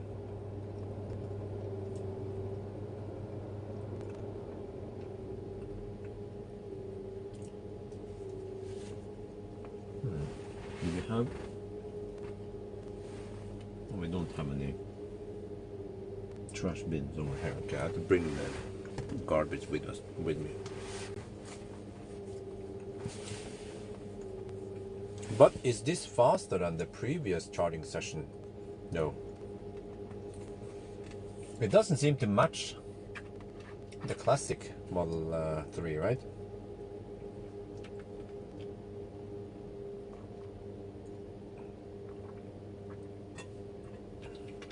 Well, true, yeah. Ioniq 5 is like a, it's like an ID4, but they could have made it more aerodynamic. That's what you would expect from the Koreans, right? Whereas 0.29 is semi-high, just like the ID4. Whereas Enyaq or Skoda, they managed to make it more efficient. It was 0.26, wasn't it? So yeah, you would expect Koreans to also try to get 0.26 or something, but I guess not. Which is a bummer, because okay, the car charges like a boss, but it's also semi-thirsty when you hammer it. Well, but I mean, the MEB platform is remarkably efficient, at least in summer. I was not too impressed in winter yet. But on the other hand, I also seen that even Tesla was struggling in winter without heat pump. It's just that the Octovalve is just amazing. But even the e-Niro was performing quite okay in extreme winter. But also in not so extreme winter, e-Niro is also superb. So we have to see, I guess, once winter comes, how good the MEB platform is. But I'm quite impressed of how good it is. Okay, one thing I should mention, by the way, is that the MEB platform, the GTX, The all-wheel drive system is not inefficient. I tested it in eco mode versus normal mode. It was still efficient, but in sport mode it sucked 10 watt-hour per kilometer more, and I suspect that it's going into all-wheel drive mode in sport mode. Like, it's permanent all-wheel drive in sport mode, and then in the normal other modes they will be running on rear-wheel drive most of the time, and then it only kicks in the front motor if needed. We don't see any representation of what's going on in the motor action, but that's what I have to guess.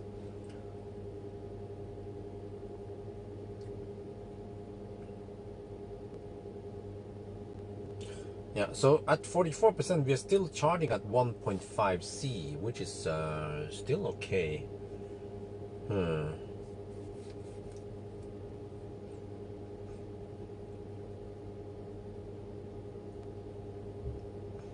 So you know what? This one, you know, the last car we should compare with. We compare this one versus the Panasonic with the Model 3 Performance, but maybe against ID4. Would that make sense? Because that has the same battery, also 82 kilowatt hour. Well, except for that they utilize 70. They have about the same energy available also. Monday Sweden is open for Norwegians, but I'm afraid nothing changes. People still need to take tests. Okay.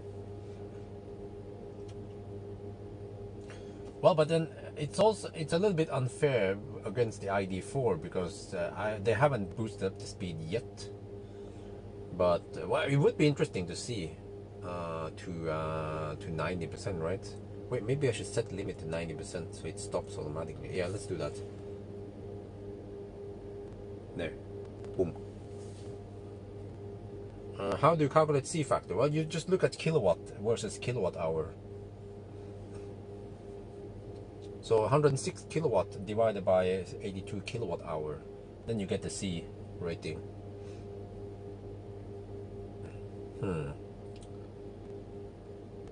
Well, so wow, holy guacamole! This is what I have to expect on the way to Arctic Circle. We don't even have 15-minute charging stops. Well, actually, this is V3. I forgot this V3, but V2 will be close. So the charging stop will be between 10 and 15 minutes long only. Man, I have to eat. I have to bring sandwich and eat while driving. Bring some bananas, sandwich, drinks, all chocolate. Yeah.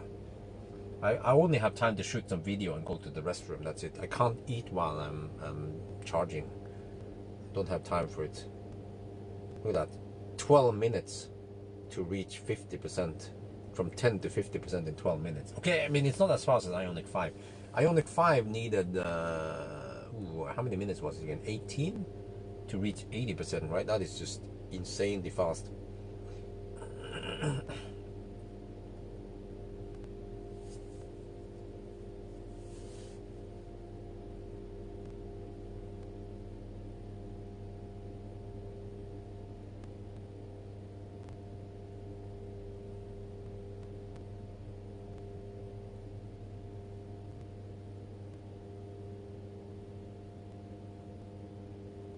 What? Wait. Are we getting, wait.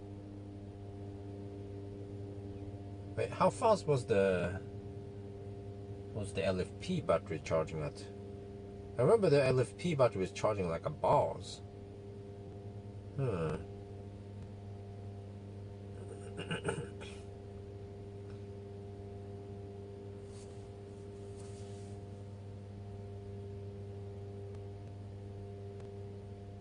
Oh, maybe I should test the E28 then.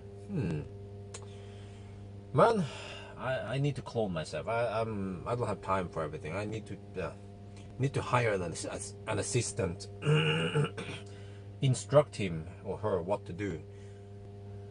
But yeah, the thing is that I don't trust that people can do it the same way I do, because you have to heat up the battery and then plug it in and set up the camera and record it.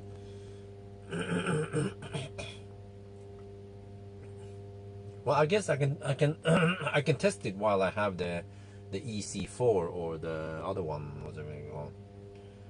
Yeah. But okay, I see that we have 40 stalls here and 10 charger stacks. So at least over here, one charger stack is divided by 4 stalls. But in the new location in the city center, in the P house, one charger stack is feeding 3 stalls only. You can use Chris for testing. Well,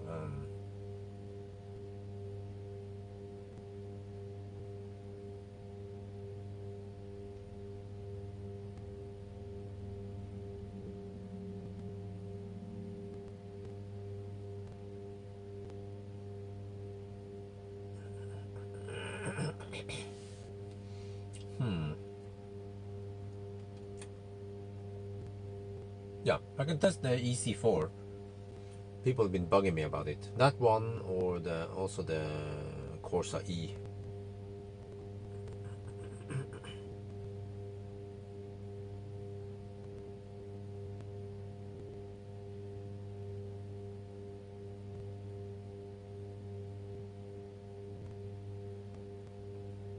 Well, I don't have any working OBD tool for the PSA cars yet, so I'm kind of in the blind there.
Well, you know, I feel like MC Hammer was faster, or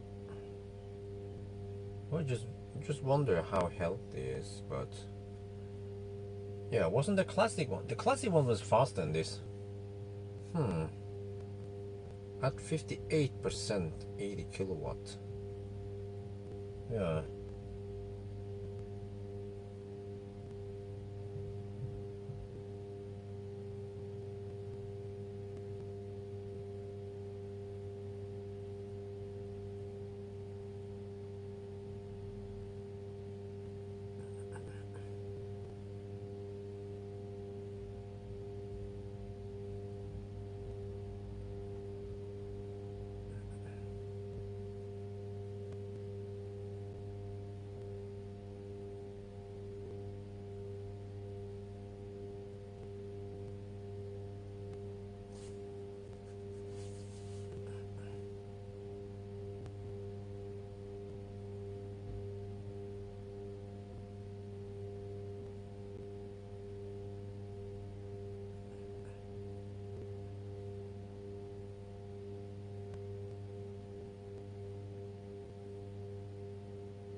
Yeah, exactly. I kind of remember that the classic ones charge really fast. Is it 18 minutes now? So, but this is actually very useful information because, well, fortunately for me, when I do the trip to Arctic Circle, I know I only need to charge to about 50% or something. Yeah, I mean, even at 50%, you will have pretty crazy range. Let's say you spend 50% down to 5%, so you spend 45%, and then you have 76 kilowatt hours. That's 34 kilowatt hour, and then on those roads I will be averaging, let's say 140 watt hour per kilometer. Actually, I don't know. Let's say worst case, yeah, like 240 kilometers. Yeah. So, and I guess also for 1,000 kilometer challenge, you will be charging a little bit more often, and then driving around 100 and I don't know, 100, 170, 180 kilometers maybe between charge. Maybe charging about 55%. But going to 63 now, it's kind of slow. Only getting 75 kilowatt. But I mean, but on the other hand, for more normal traveling, then no big deal, right? If you're taking a little food stop, then who cares if you're getting 75 kilowatt after 20 minutes? You'll still be eating or something. And then usually after half an hour or 45 minutes, you're good to go. But this is the case where you just want to hammer and go to the next one. So typically when I had those, yeah, you know when I had those, those charging stops with Wi-Fi on the trip to North Cape, well, every time if I get Ionity, then no problem. I would charge for about 20-25 minutes and then off I go. But if I charge on the 50 kilowatt fast charger, then oof, man, I would usually stay there for half an hour, at least half an hour, or maybe sometimes 45 minutes before I go for the next one. But then I didn't travel that far. I only went for around 450-500 kilometers stretches every day.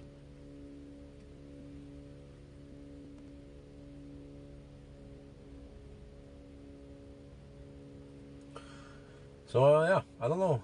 Maybe Tesla is just doing it a more careful approach, that they don't want to fry the battery. And then how healthy was it for MC Hammer to have that flat curve? Because MC Hammer did have some degradation that I still don't know what caused it. Was it supercharging? Because I did a lot of supercharging with him. Or was it just, I don't know, driving it? But 80,000 kilometers is not that much. Well, actually, you can say that. Yeah, well, you can also wear down the battery by discharging it hard. Yeah, not only charging it, but it's the charging and the discharging that degrades the battery. And of course, if you charge it to 100%, then leave it there. But I didn't do that.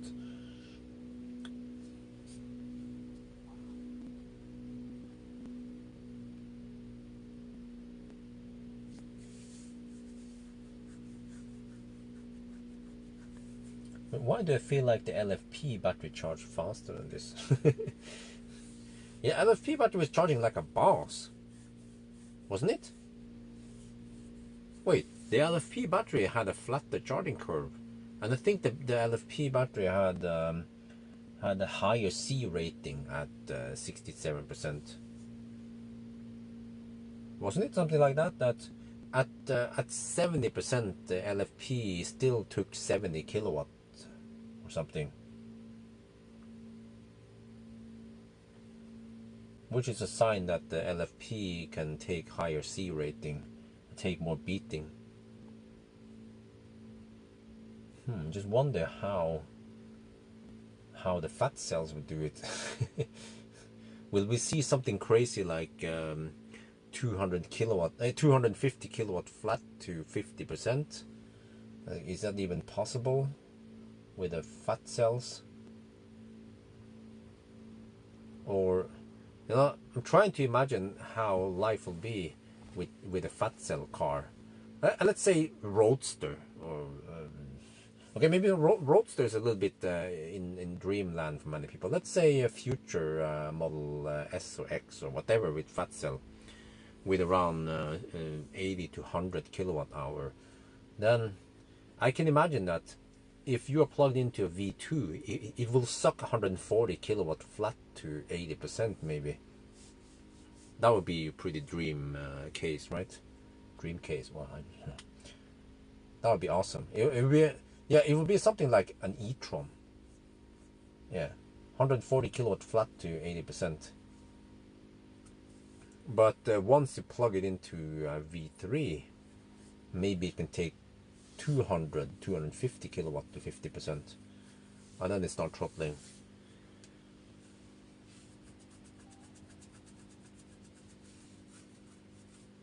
Yeah, I'm pretty excited for the fat cells, man. I mean, we already see that Tesla has done something even with the plaid battery pack, or the, I call it the plaid, but I mean the LFP 55 kilowatt. Oh, okay, it was that low. Oh, okay. This 160, okay, slightly higher.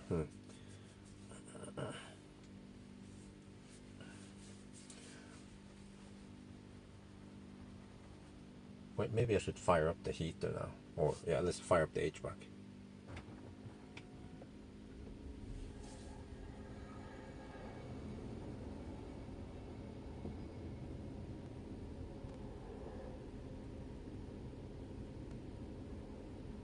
Yeah, I also wonder how high can they push the existing V3s, or are they just designed for up to 250 kilowatt? Because those cables are pretty thin compared to the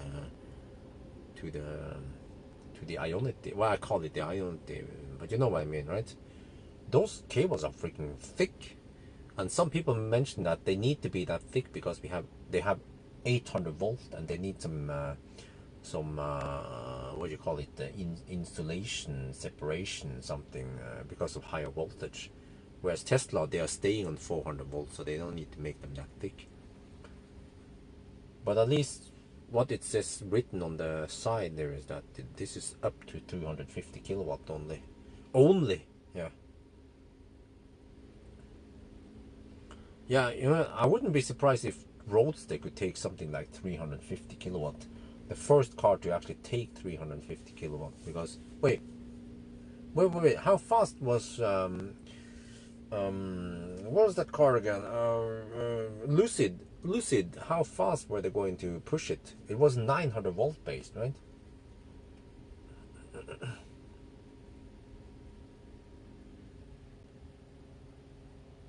But to me, I mean, peak power is, I mean, it's, I guess it's okay, but I'm more concerned about the flatter charging curve. Like in Model 3 here, you have to literally arrive with 5% to ride on the 250 kilowatt wave, and you get it for a little bit, and then it starts throttling. So I'm more for the flatter curve, like an e-tron. But on the other hand, e-tron feels a little bit conservative. They could probably push it to 200 kilowatt in the low end, and then yeah.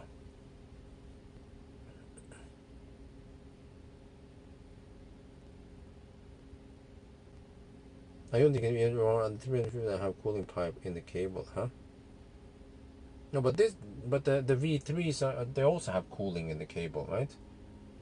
Cable, what's called a water cooled cable.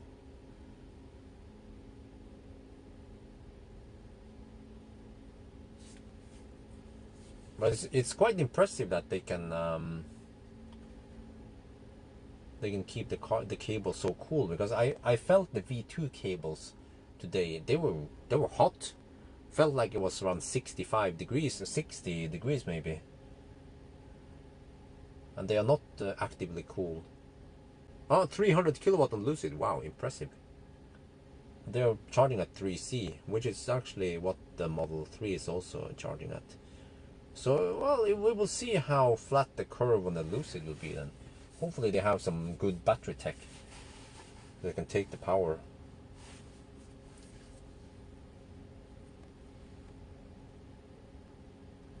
Wow, it's been 28 minutes now. Huh? Label on the battery cabin says battery. What? Does it have battery? Really? Um, I'm not sure about there can't be batteries in here. I don't see any space for batteries anywhere. And I think if it had battery, we will have heard about it. That would be pretty cool tech to write about. Less power in volt, you're gonna think. Well, but Lars, but listen. Just look at the V3 cables, how thin they are, versus the big fat cable at the Ionity chargers. You know, the Ionity charger is a way fatter cable, and it's just 350 kilowatt versus 250. So how the heck? Like, why are the tritium 800 volt base cables so fat? Same with the ABB chargers, also pretty fat cables compared to Tesla.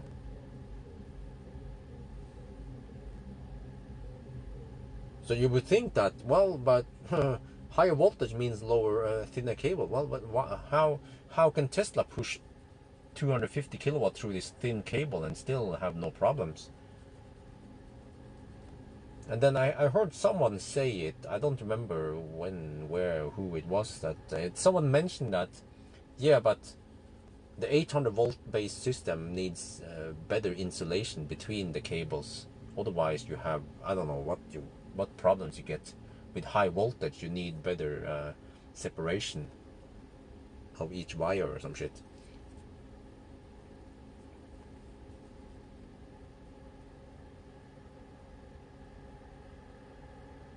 Yeah, I poked at the big cabinet,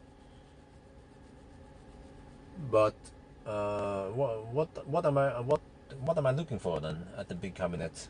I saw the numbers. It's pretty more or less the same as what you saw in the parking garage thingy. I also look at that one. If you look at that video.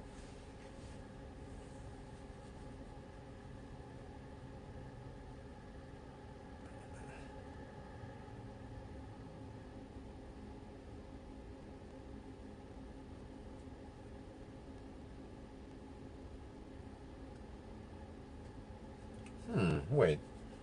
I think the ID4 has a flatter charging curve than this one. Even before it got that speed boost. I think the ID4 would beat the Model 3 to 90%, even on the V3. If that matters. Because I remember MC Hammer was charging like a boss when I went on Euro road trip 2 years ago.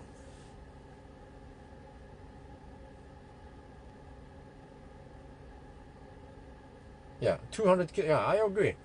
200 kilowatt flat curve, but then it requires something for the battery. Otherwise, you will be frying the battery, charging a 200 kilowatt.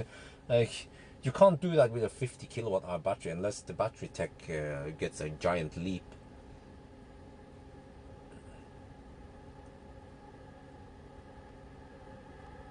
No, but neither. These charging stacks looks exactly the same as the one in the parking garage. There is no modification to it. It doesn't seem like Tesla has done any changes here. They seem to just, yeah. But I also look at it. I poked over it. They have the same number, so supposedly, I don't know how many kilowatt are these stacks giving then. I guess I can ask Ola to get the correct numbers, but are we talking about around 600 kilowatt each stack? And that means that actually 600 kilowatt will be divided by 4 stalls. So if the whole supercharger site is loaded with cars, then you will get 150 kilowatt on each stall, which is still pretty good. So it's damn good to get 150 kilowatt on a fully loaded site, and you still service. I mean, you still supply 40 cars. Yeah.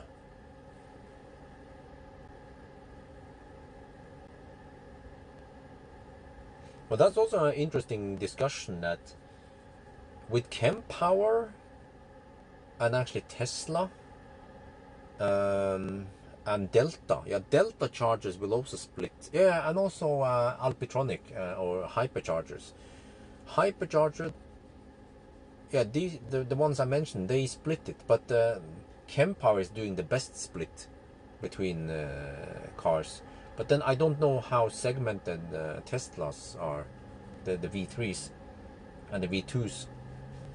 But it seems like a good deal for the money to split the chargers, so you can supply more cars.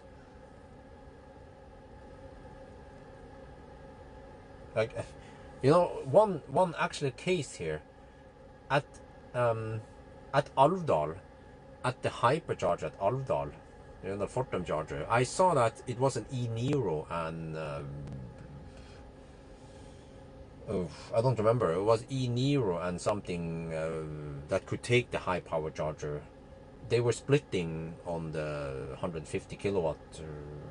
I actually don't know how many kilowatt you're supposed to get there, but I saw that one of the cars there was only receiving 25 kilowatt, and it was taking up the hypercharger.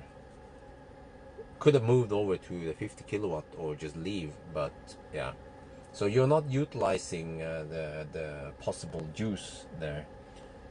And the same, I guess, could be said about the Ionity at Alvdal, for example, that you have 4 stalls and lots of power, 350 kilowatts, and then the whole site can possibly deliver over 1 megawatt. I think it was 1.2 megawatts, right, or something.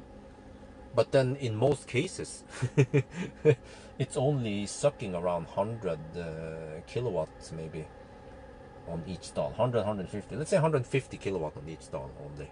So most of the time you're only utilizing half of the possible capacity of the charger there, or less than that. Once the batteries fill up, the cars will be sucking only 50, 60, 70 kilowatt from the 350 kilowatt.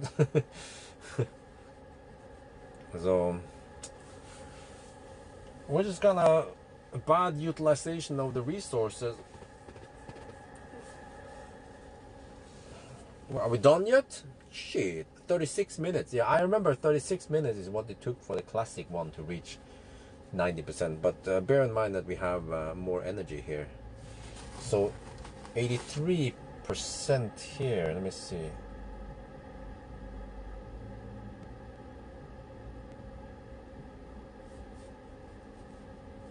Wait, how does this count again? 83%. We have or 76 divided by 73. We have 4% more energy. Okay.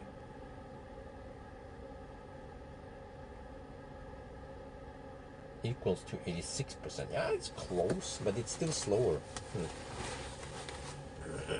Yes, Blood Fire. I heard about it. Of course. I don't know what the heck happened and whatever, what caused it. I hope. Do you guys know? Hope we'll find out soon what happened. Just arrived in Aldal, okay? Nebiness, huh? You took my charging spot right after I left. Oh, okay. Right, cool. I'm not sure who that was, but yeah.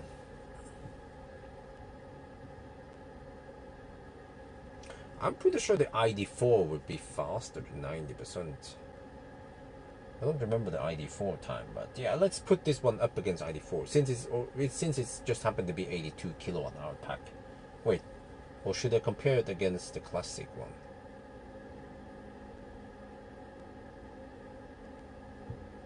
ID4 85%, 50 kilowatt. Yeah, you see, 40 minutes. Oh, really? We've been charging for 38 minutes. Oh, it's pretty neck on neck. I had to figure out which cars to compare with.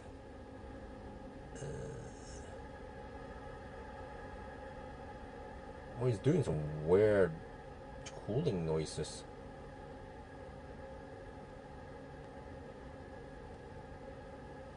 But okay. Yeah, which car would it make sense to compare this with? The performance, you know, the other 82 kilowatt hour. I mean the performance 82 kilowatt hour.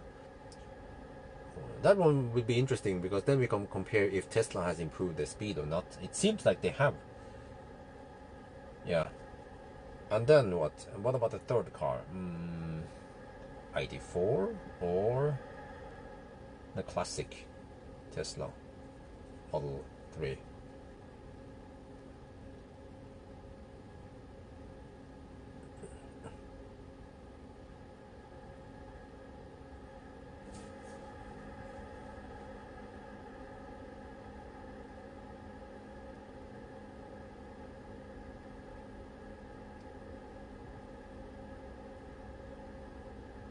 45 minutes to reach. Okay, negative.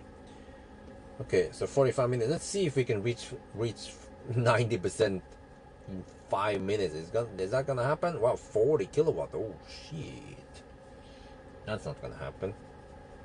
We're already kind of behind the ID4, right?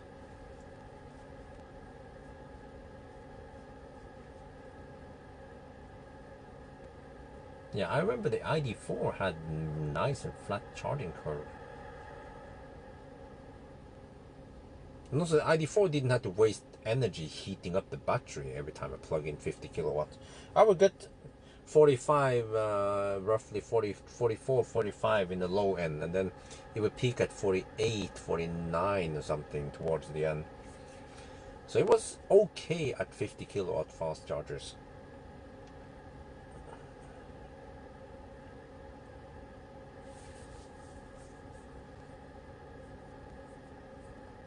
No, wait a minute. We are at 40 minutes now. Oh, this car had a pretty good head start. Yeah, it might be able to reach 90%. We have 4.5 minutes left. Come on.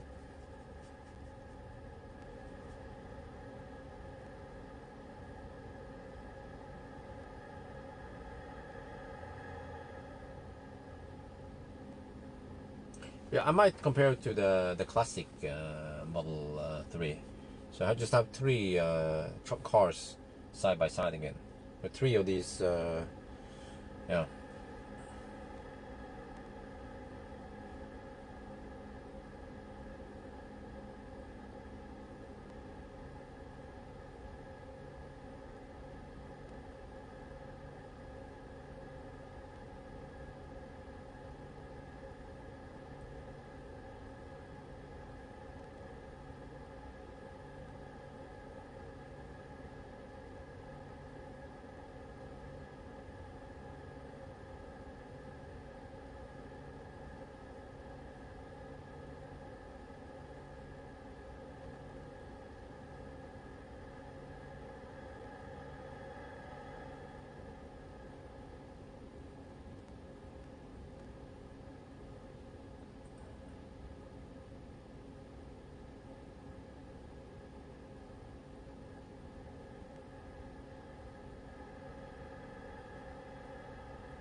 Yeah, that's yeah, the train company thing. What do they use them for? Service people, or do they rent them out? How does it work?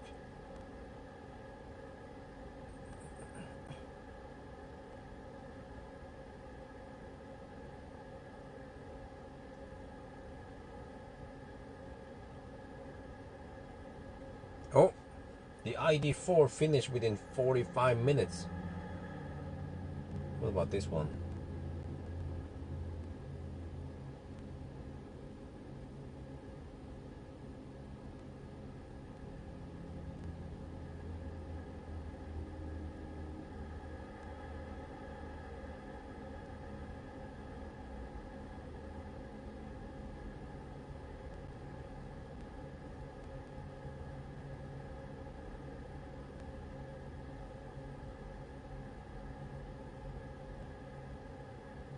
Oh, long trips. Okay.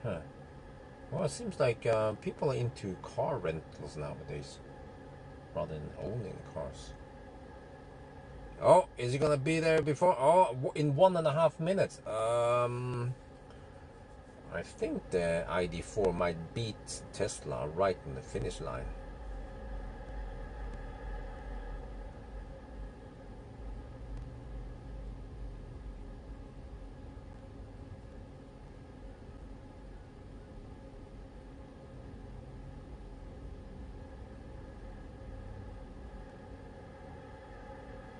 Oh, 1 more minute to gain 1%. The heat is on. Almost 90%. Come on. Are you gonna make it? Are you gonna make it? But 45 minutes, yeah, that's usually the long charging stops I would have. Wait. What about the LFP? Would be interesting to compare this with the LFP also. What if I cut out some of these numbers and squeeze in the LFP here somehow? Maybe also try to squeeze in the ID4. Well, that would be 5 cars I'll be comparing. Nope, there's no way. There's no way. Oh, wait, almost. No, there's no way. But right behind, it's a pretty neck on neck here. 45 minutes and almost 90%. Yeah. So there. Roughly there. The ID4 finishes right before the Model 3.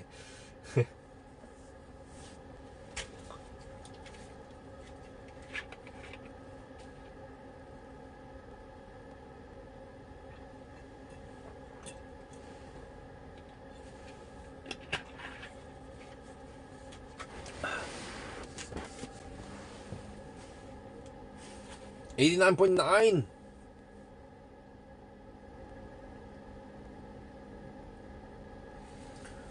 No. The Model 3 gets way more range, but I guess it would be fair to compare the Model Y versus the ID4. There, it finished. Boom, done. DON. Okay, it took almost 46 minutes. It's about 10 minutes slower than the classic one. Oops, let me adjust this one a little bit. Then it says 90%, that's good. So I'm gonna let it run for a little bit more.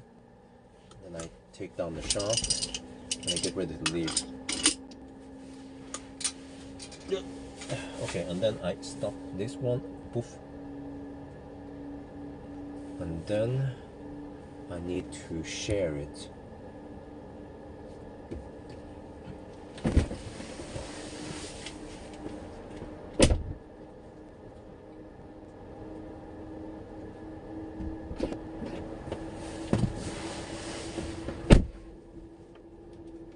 Okay, let's see.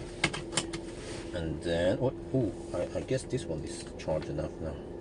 I've been charging for a long time. Damn. Okay, how about this one?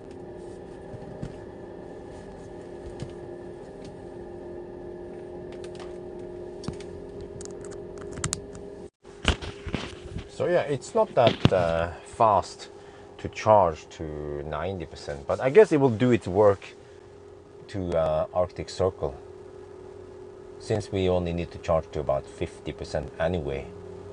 Wait, where's the gallery? What? Did you find internet yet? Dude.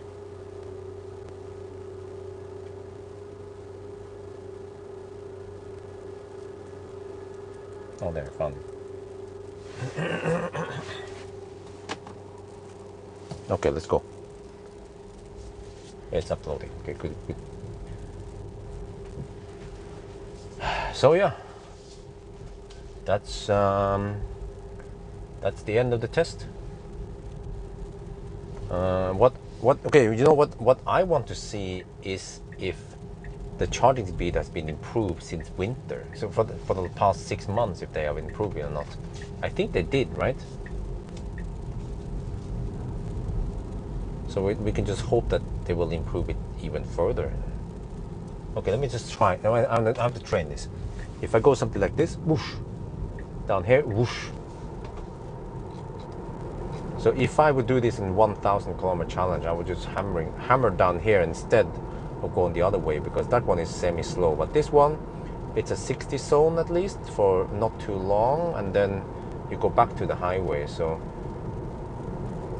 we could have higher average speed down here. Here you see, it's a fairly short loop, yeah, versus the longer one where you have 50 zone and speed bumps and shit, and I think it was also a section of 40 zones and shit. But here 60 zone and then right back into the highway. Yeah. You know what? Maybe I'll consider Liertoppen. You exit there and then you come back here on this direction. On the other direction it doesn't make sense because it's way too early.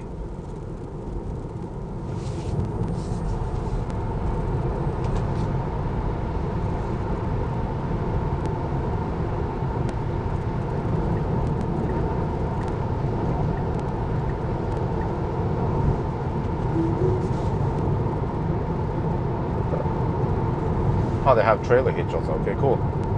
Okay, now I'm uploading the file to my Google Drive. I'll head back home, and hopefully I'll be home by midnight, right?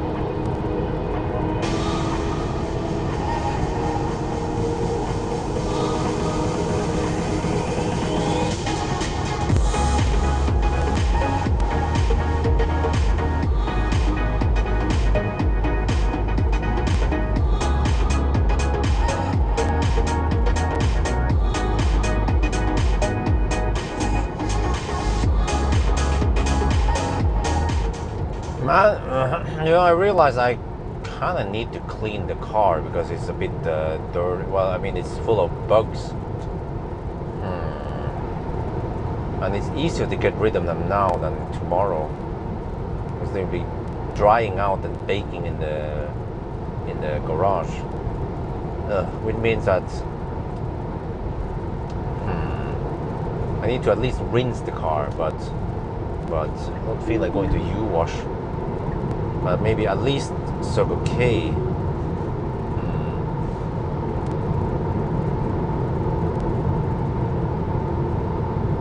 Yeah, maybe if I can just rinse it at Circle K before I go home, that would kind of work, right? Or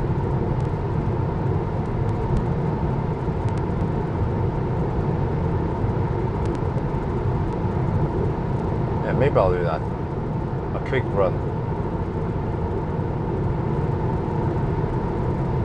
I've been literally driving past Circle K anyway. Just had to waste I had to spend 5 extra minutes to clean the car a little bit.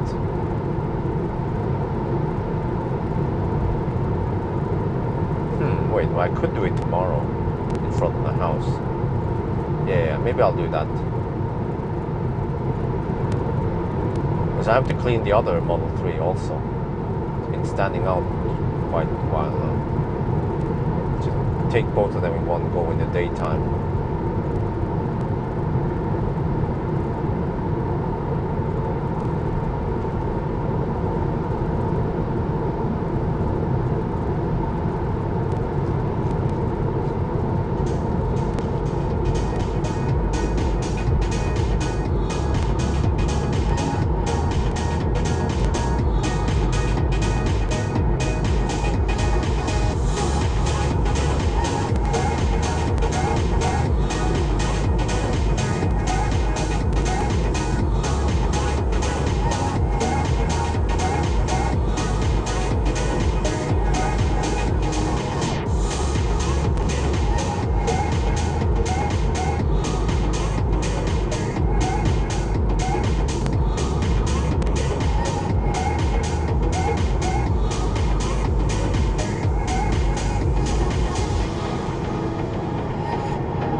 Or maybe that's good enough, because I'm thinking, oh man, so I only need to charge it 50% every time if I go to the Arctic Circle, but on 50% you can drive 200 kilometers, well, maybe more. Wait a minute, slow go.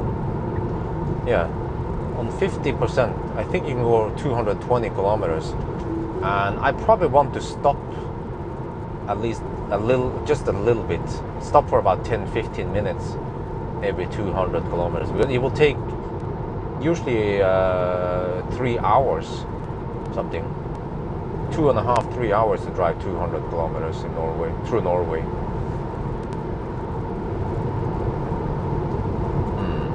Okay, I'll figure out what to do tomorrow. I haven't decided yet.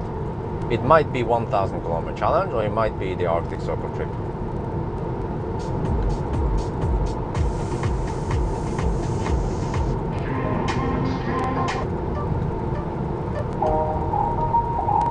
How many try the new songs.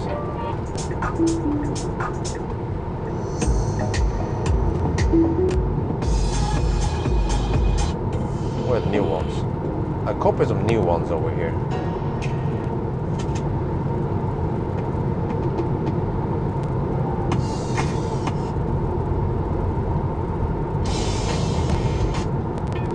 Maybe there aren't that many.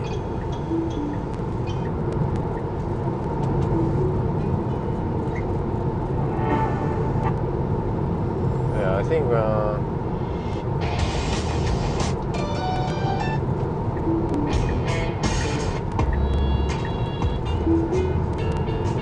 this one.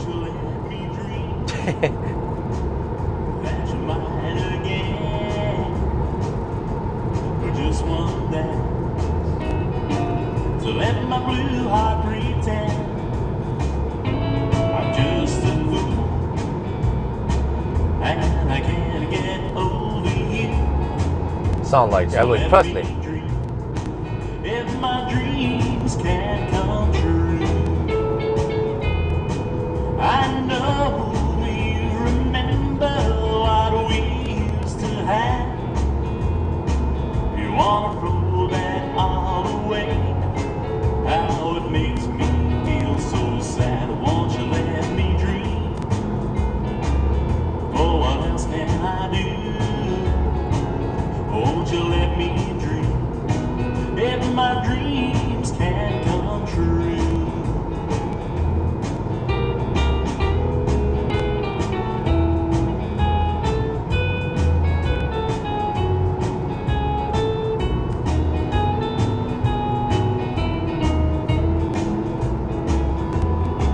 I know you remember what we used to have.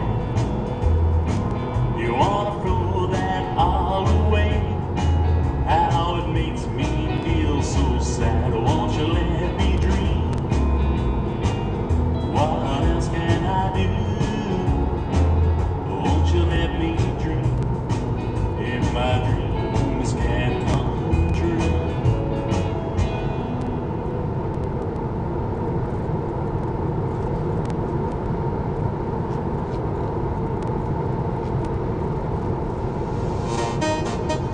Okay, where's the next one?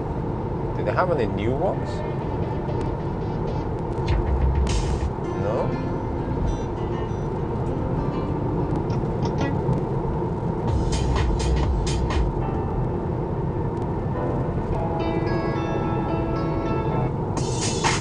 I think that was it.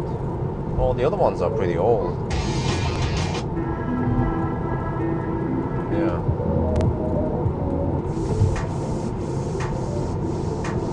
Just a few new ones. I need to copy more over here. Yeah.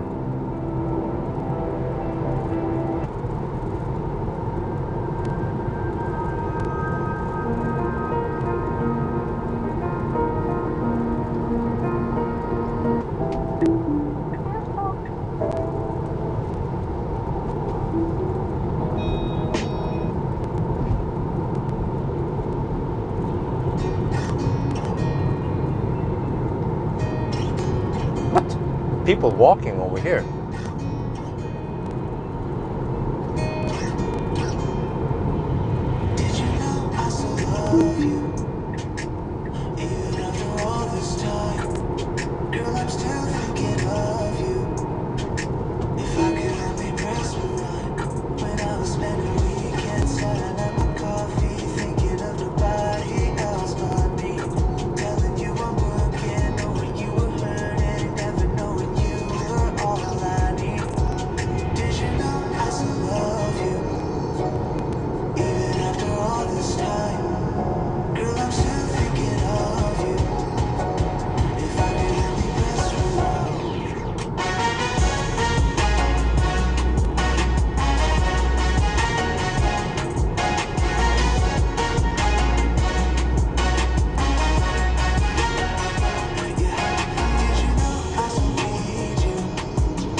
I didn't have that many new ones.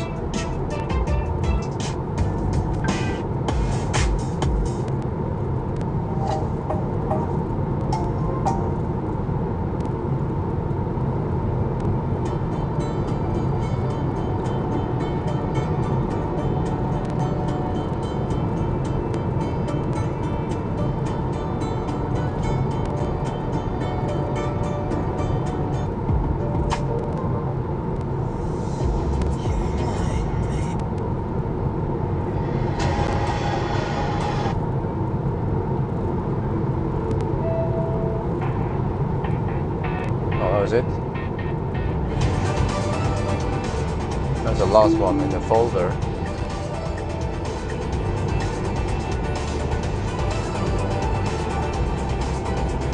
Wow, what the heck? It's what? It's downloading or uploading so slow. Why is oh shit? It's 500 meg file. Okay. Still not done uploading. Hopefully it's done by the time I get home. Let's see now, how long does it take? We're 15 minutes in. Okay, so from Liertoppen back here it takes 15 minutes at night. That's fairly fast. But we have another 10 minutes until we're home. At least 10.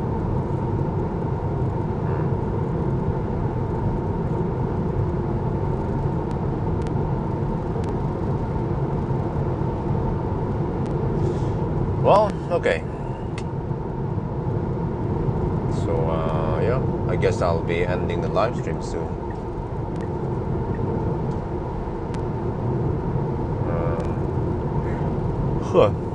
Oh man, I still need to edit videos tonight. Yeah, I need to edit part 9. Yeah, part 9 and then part 10, the last one. But I might, yeah, I should have time for part 9 tonight, and I will have it ready for tomorrow morning, I guess. And this one, yeah. Oof. Actually, the charging video requires some work. I have to line up the videos and then pre-render it before I can make the commentary.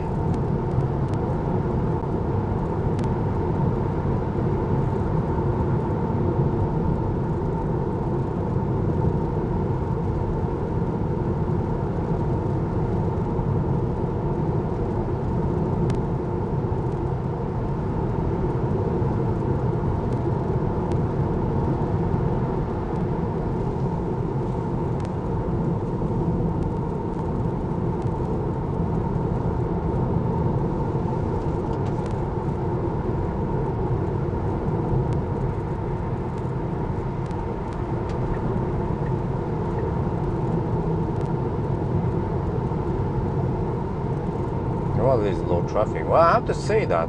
Wait, is this just an impression, or does it feel like the roads are more quiet on a Friday night, or maybe weekends? Yeah, maybe in weekends we have less traffic around Oslo because everyone ran for the hills today.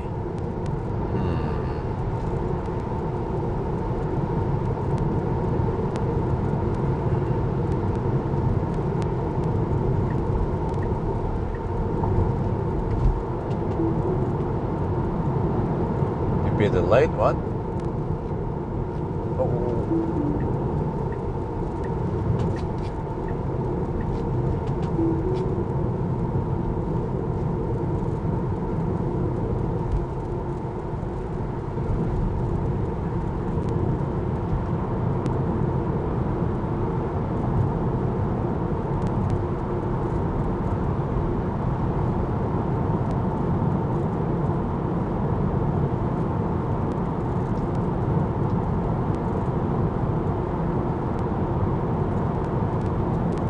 Yeah, well, I don't have to take a test, but I still need to queue up. So, I mean, for 1,000 kilometer challenge, I wouldn't bother going to Sweden. But maybe if wife and I we want to go to Stockholm sometime in July, then I guess we'll consider it. But I guess the Töcksfors border might be semi-crowded. But maybe not as crowded as Svinesund.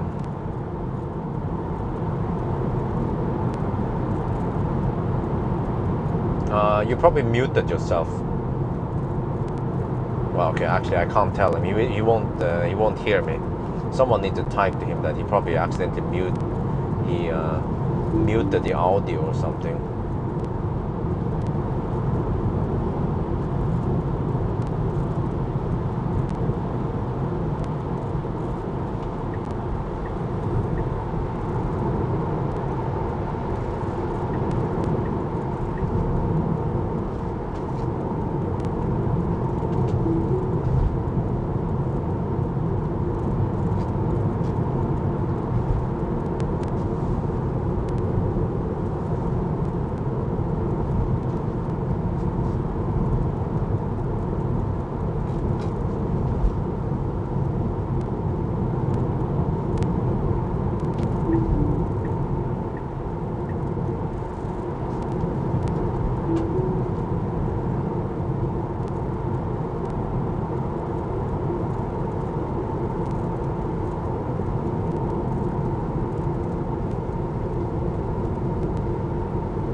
Okay, let me see what the roads on this side looks like. Well, it's a 70 zone here. Wait. Usually it turns 60. Oh, maybe it's coming now. Usually there's a merge. Wait, it's still 70 here. Whoa. What, did they open it already? Oh, interesting. What? Huh? How fast were they working, really? It seems like they might have opened all the lanes now as normal on that. I don't know what that tunnel is called, but I can show you here soon. If there is no merge here, it means that the tunnel is open. Finally! It took them a whole year, but I guess, I mean, it was necessary. Well, they took two directions, yeah, so. But it seems like finally this tunnel that I use a lot, this tunnel here, is finally open. For example, the one at Ring 3 towards Smestad. Oh! The one at Smestad is... I almost never use it, or I don't use it that much, so it's not too relevant for me. But this one here, okay.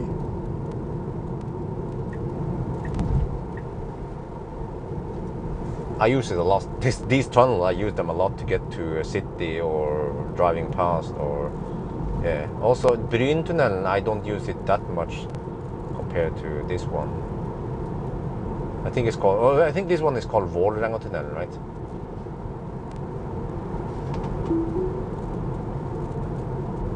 Okay, let's see. So I guess it goes into one lane, and then well, it means that maybe tomorrow they will open it. They have fixed all the lanes and the lane markings, everything here.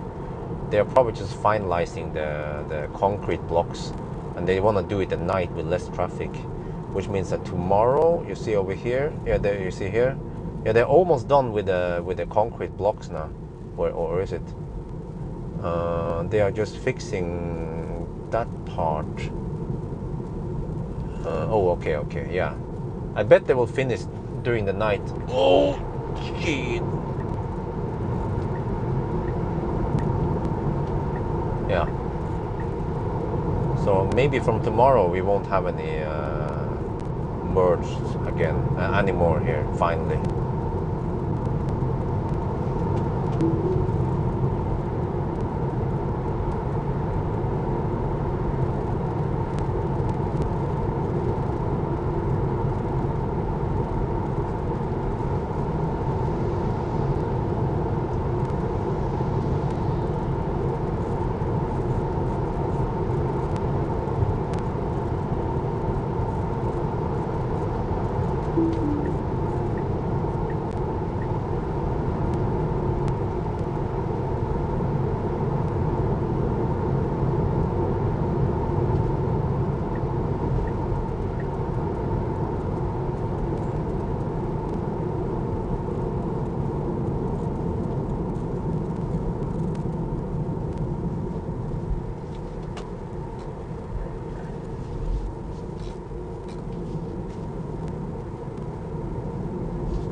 You need to come to Germany for EQS. Okay. Well, why Germany? I think you might need the autobahn. Huh? No, well, I don't think you understand the concept of 1,000 kilometer challenge. You're probably mixing up that one with okay, but yeah, 1,000 kilometer challenge. The way I design it, it has natural constraints like speed limits. You're thinking about the unrestricted hammer test, but that's, I guess, only relevant for Germany. For the rest of the world, you will have speed limits.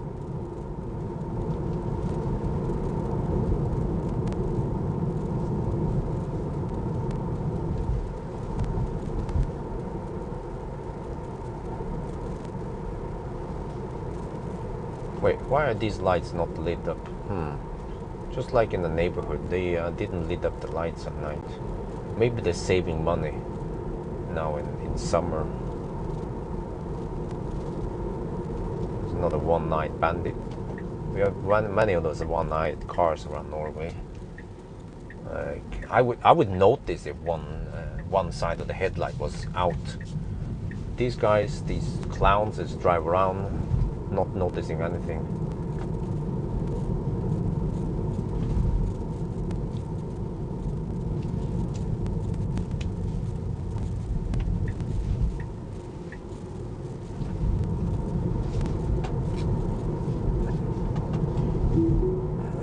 Okay, anyway, huh? What did I autopilot? Oh, what the heck? Okay.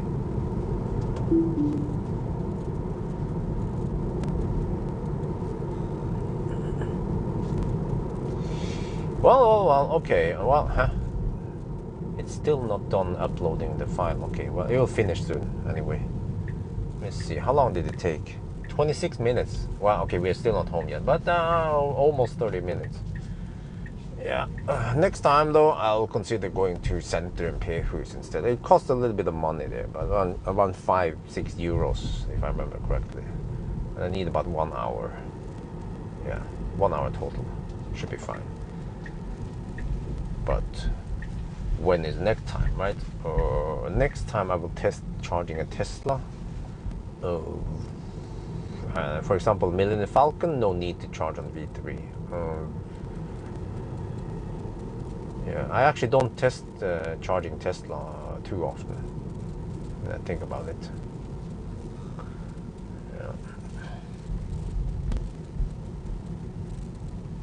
In most countries, there are speed limits.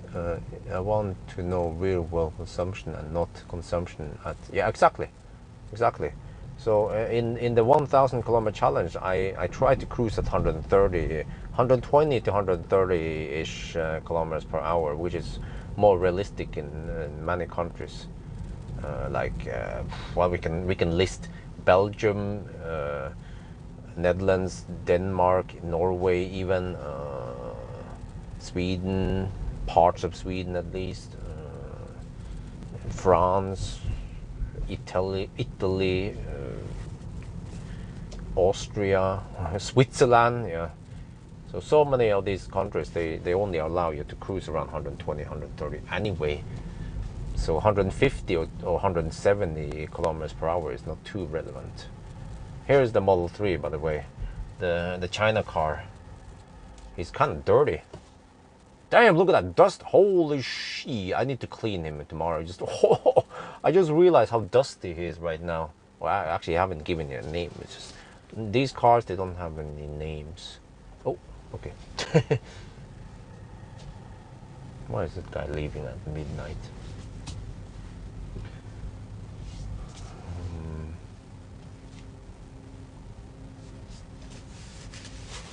Okay, I have to sneak in here. It's midnight. My neighbor's...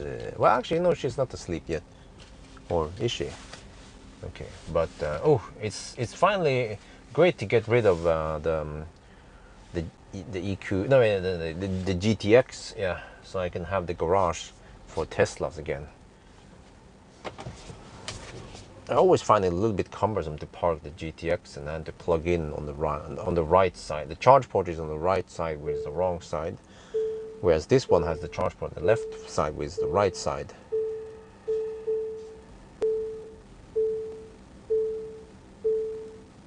Why do I feel hungry again? Well, I've been eating all day. I still feel hungry when I get home. What's up with that? Oh, I don't know. I haven't parked a Tesla in here for a while. I've been parking GTX. Kind of forgot where I'm supposed to place the car. Okay, we're good.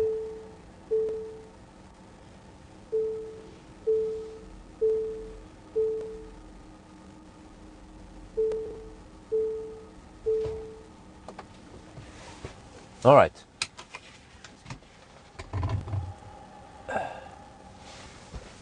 I did see a charging video on Vitro. Oh, what the heck happened here? Is it done? Are you done yet? No. V3 versus V220 was only 10 minutes slower than. Okay. Model 3 is a bit wide for. Okay. All right. Well, maybe I just put it here. Well, okay, let's put it away for now.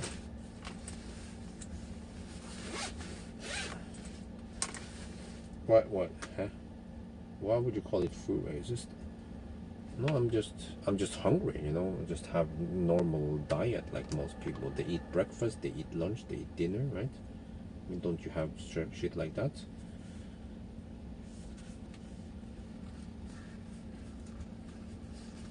So yeah. Good. What? Okay. Lights on. Well, how many percent do I have now? 82%. Okay, I guess I'll plug it in case I need to go somewhere, or in preparation for what I don't know what to do tomorrow or this weekend. I have to decide, I guess. Okay, let's put this one away. Pack my shit. Okay, wait, this one goes here. And the banana. Well, I can put the banana. Well, I have to bring the banana with me. You only eat dinner. Well, that's I guess that's you. But other people might want to eat breakfast and lunch and whatever, and dinner.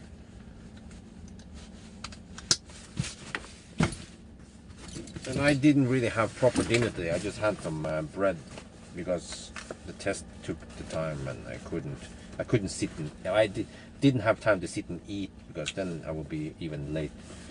We are 5 minutes past midnight now at home. Yeah, good night. And still I haven't decided what to do this weekend. I will see, I guess. I will decide eventually what to do. So yeah, what the thing it has still not uploaded yet.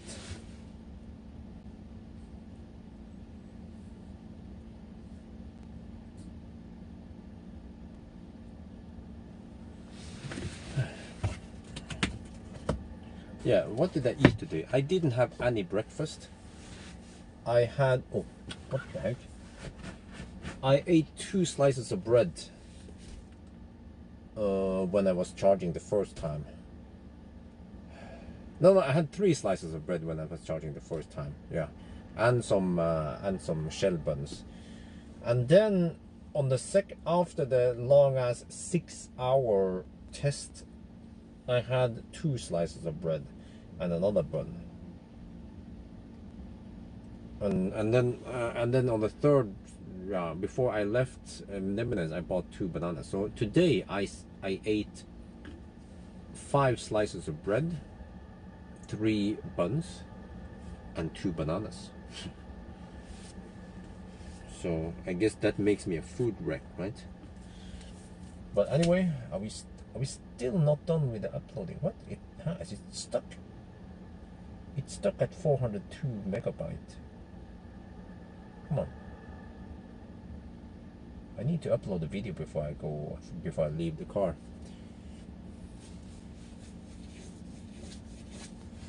Well, yeah, normally I might eat 3 to 4 times per day. It depends, really. But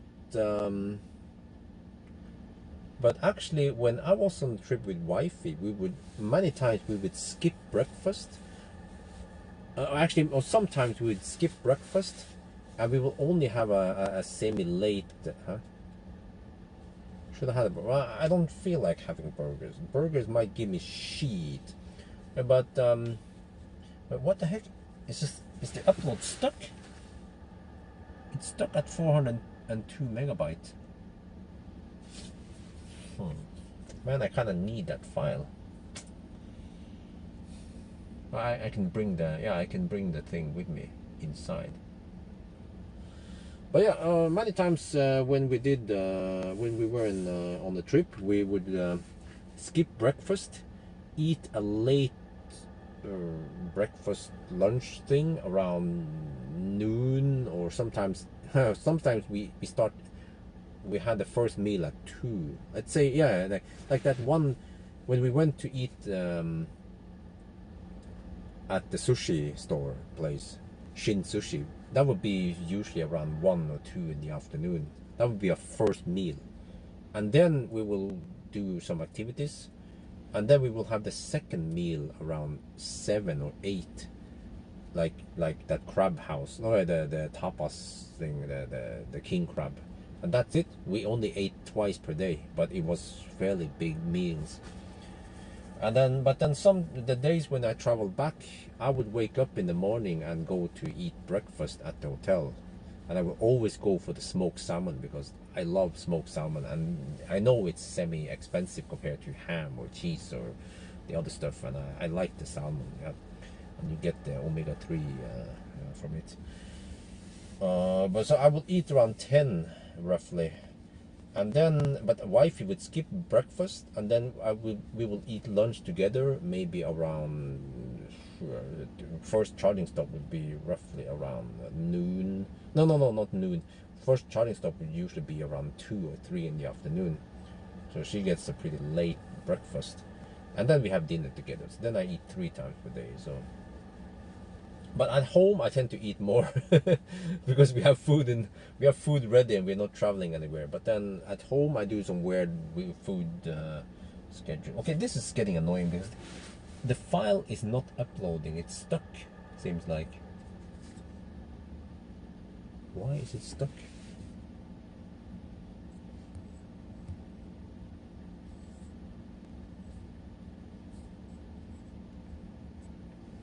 Yeah.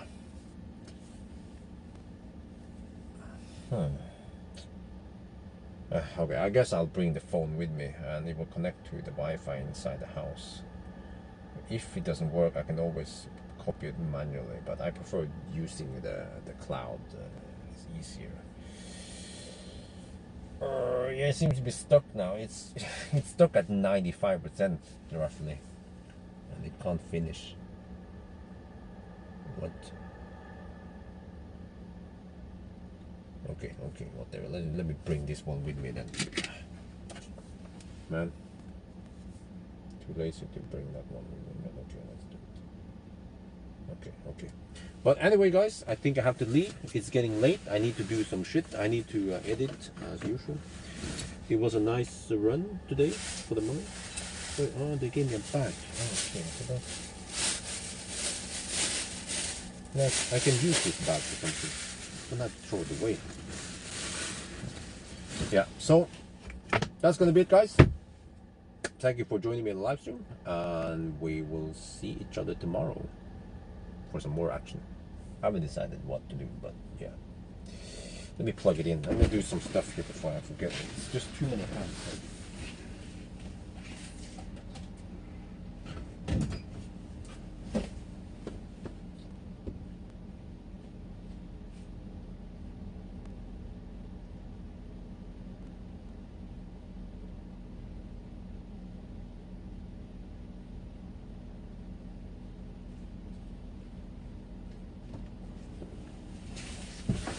Wow, the front is full of bugs. I need to clean it tomorrow. But yeah, so that's it then, guys. Hope you guys enjoyed this live stream as usual. It was awesome. And I'll talk to you guys tomorrow, and I'll try to promote the live stream for tomorrow. Let's see what I do. Yeah, so that's it then. Good night. Have a nice weekend for you guys who will not join me again, and then for the rest of you guys, have a good night, and we'll see you guys tomorrow. I think that's gonna be it. Yeah. Hasta la vista. But let me see, did I? Oh, no, this one. Man, I tend to forget. I have so much stuff with me. Right? Oh, what about these ones? I guess I can put in the back case. What is the one?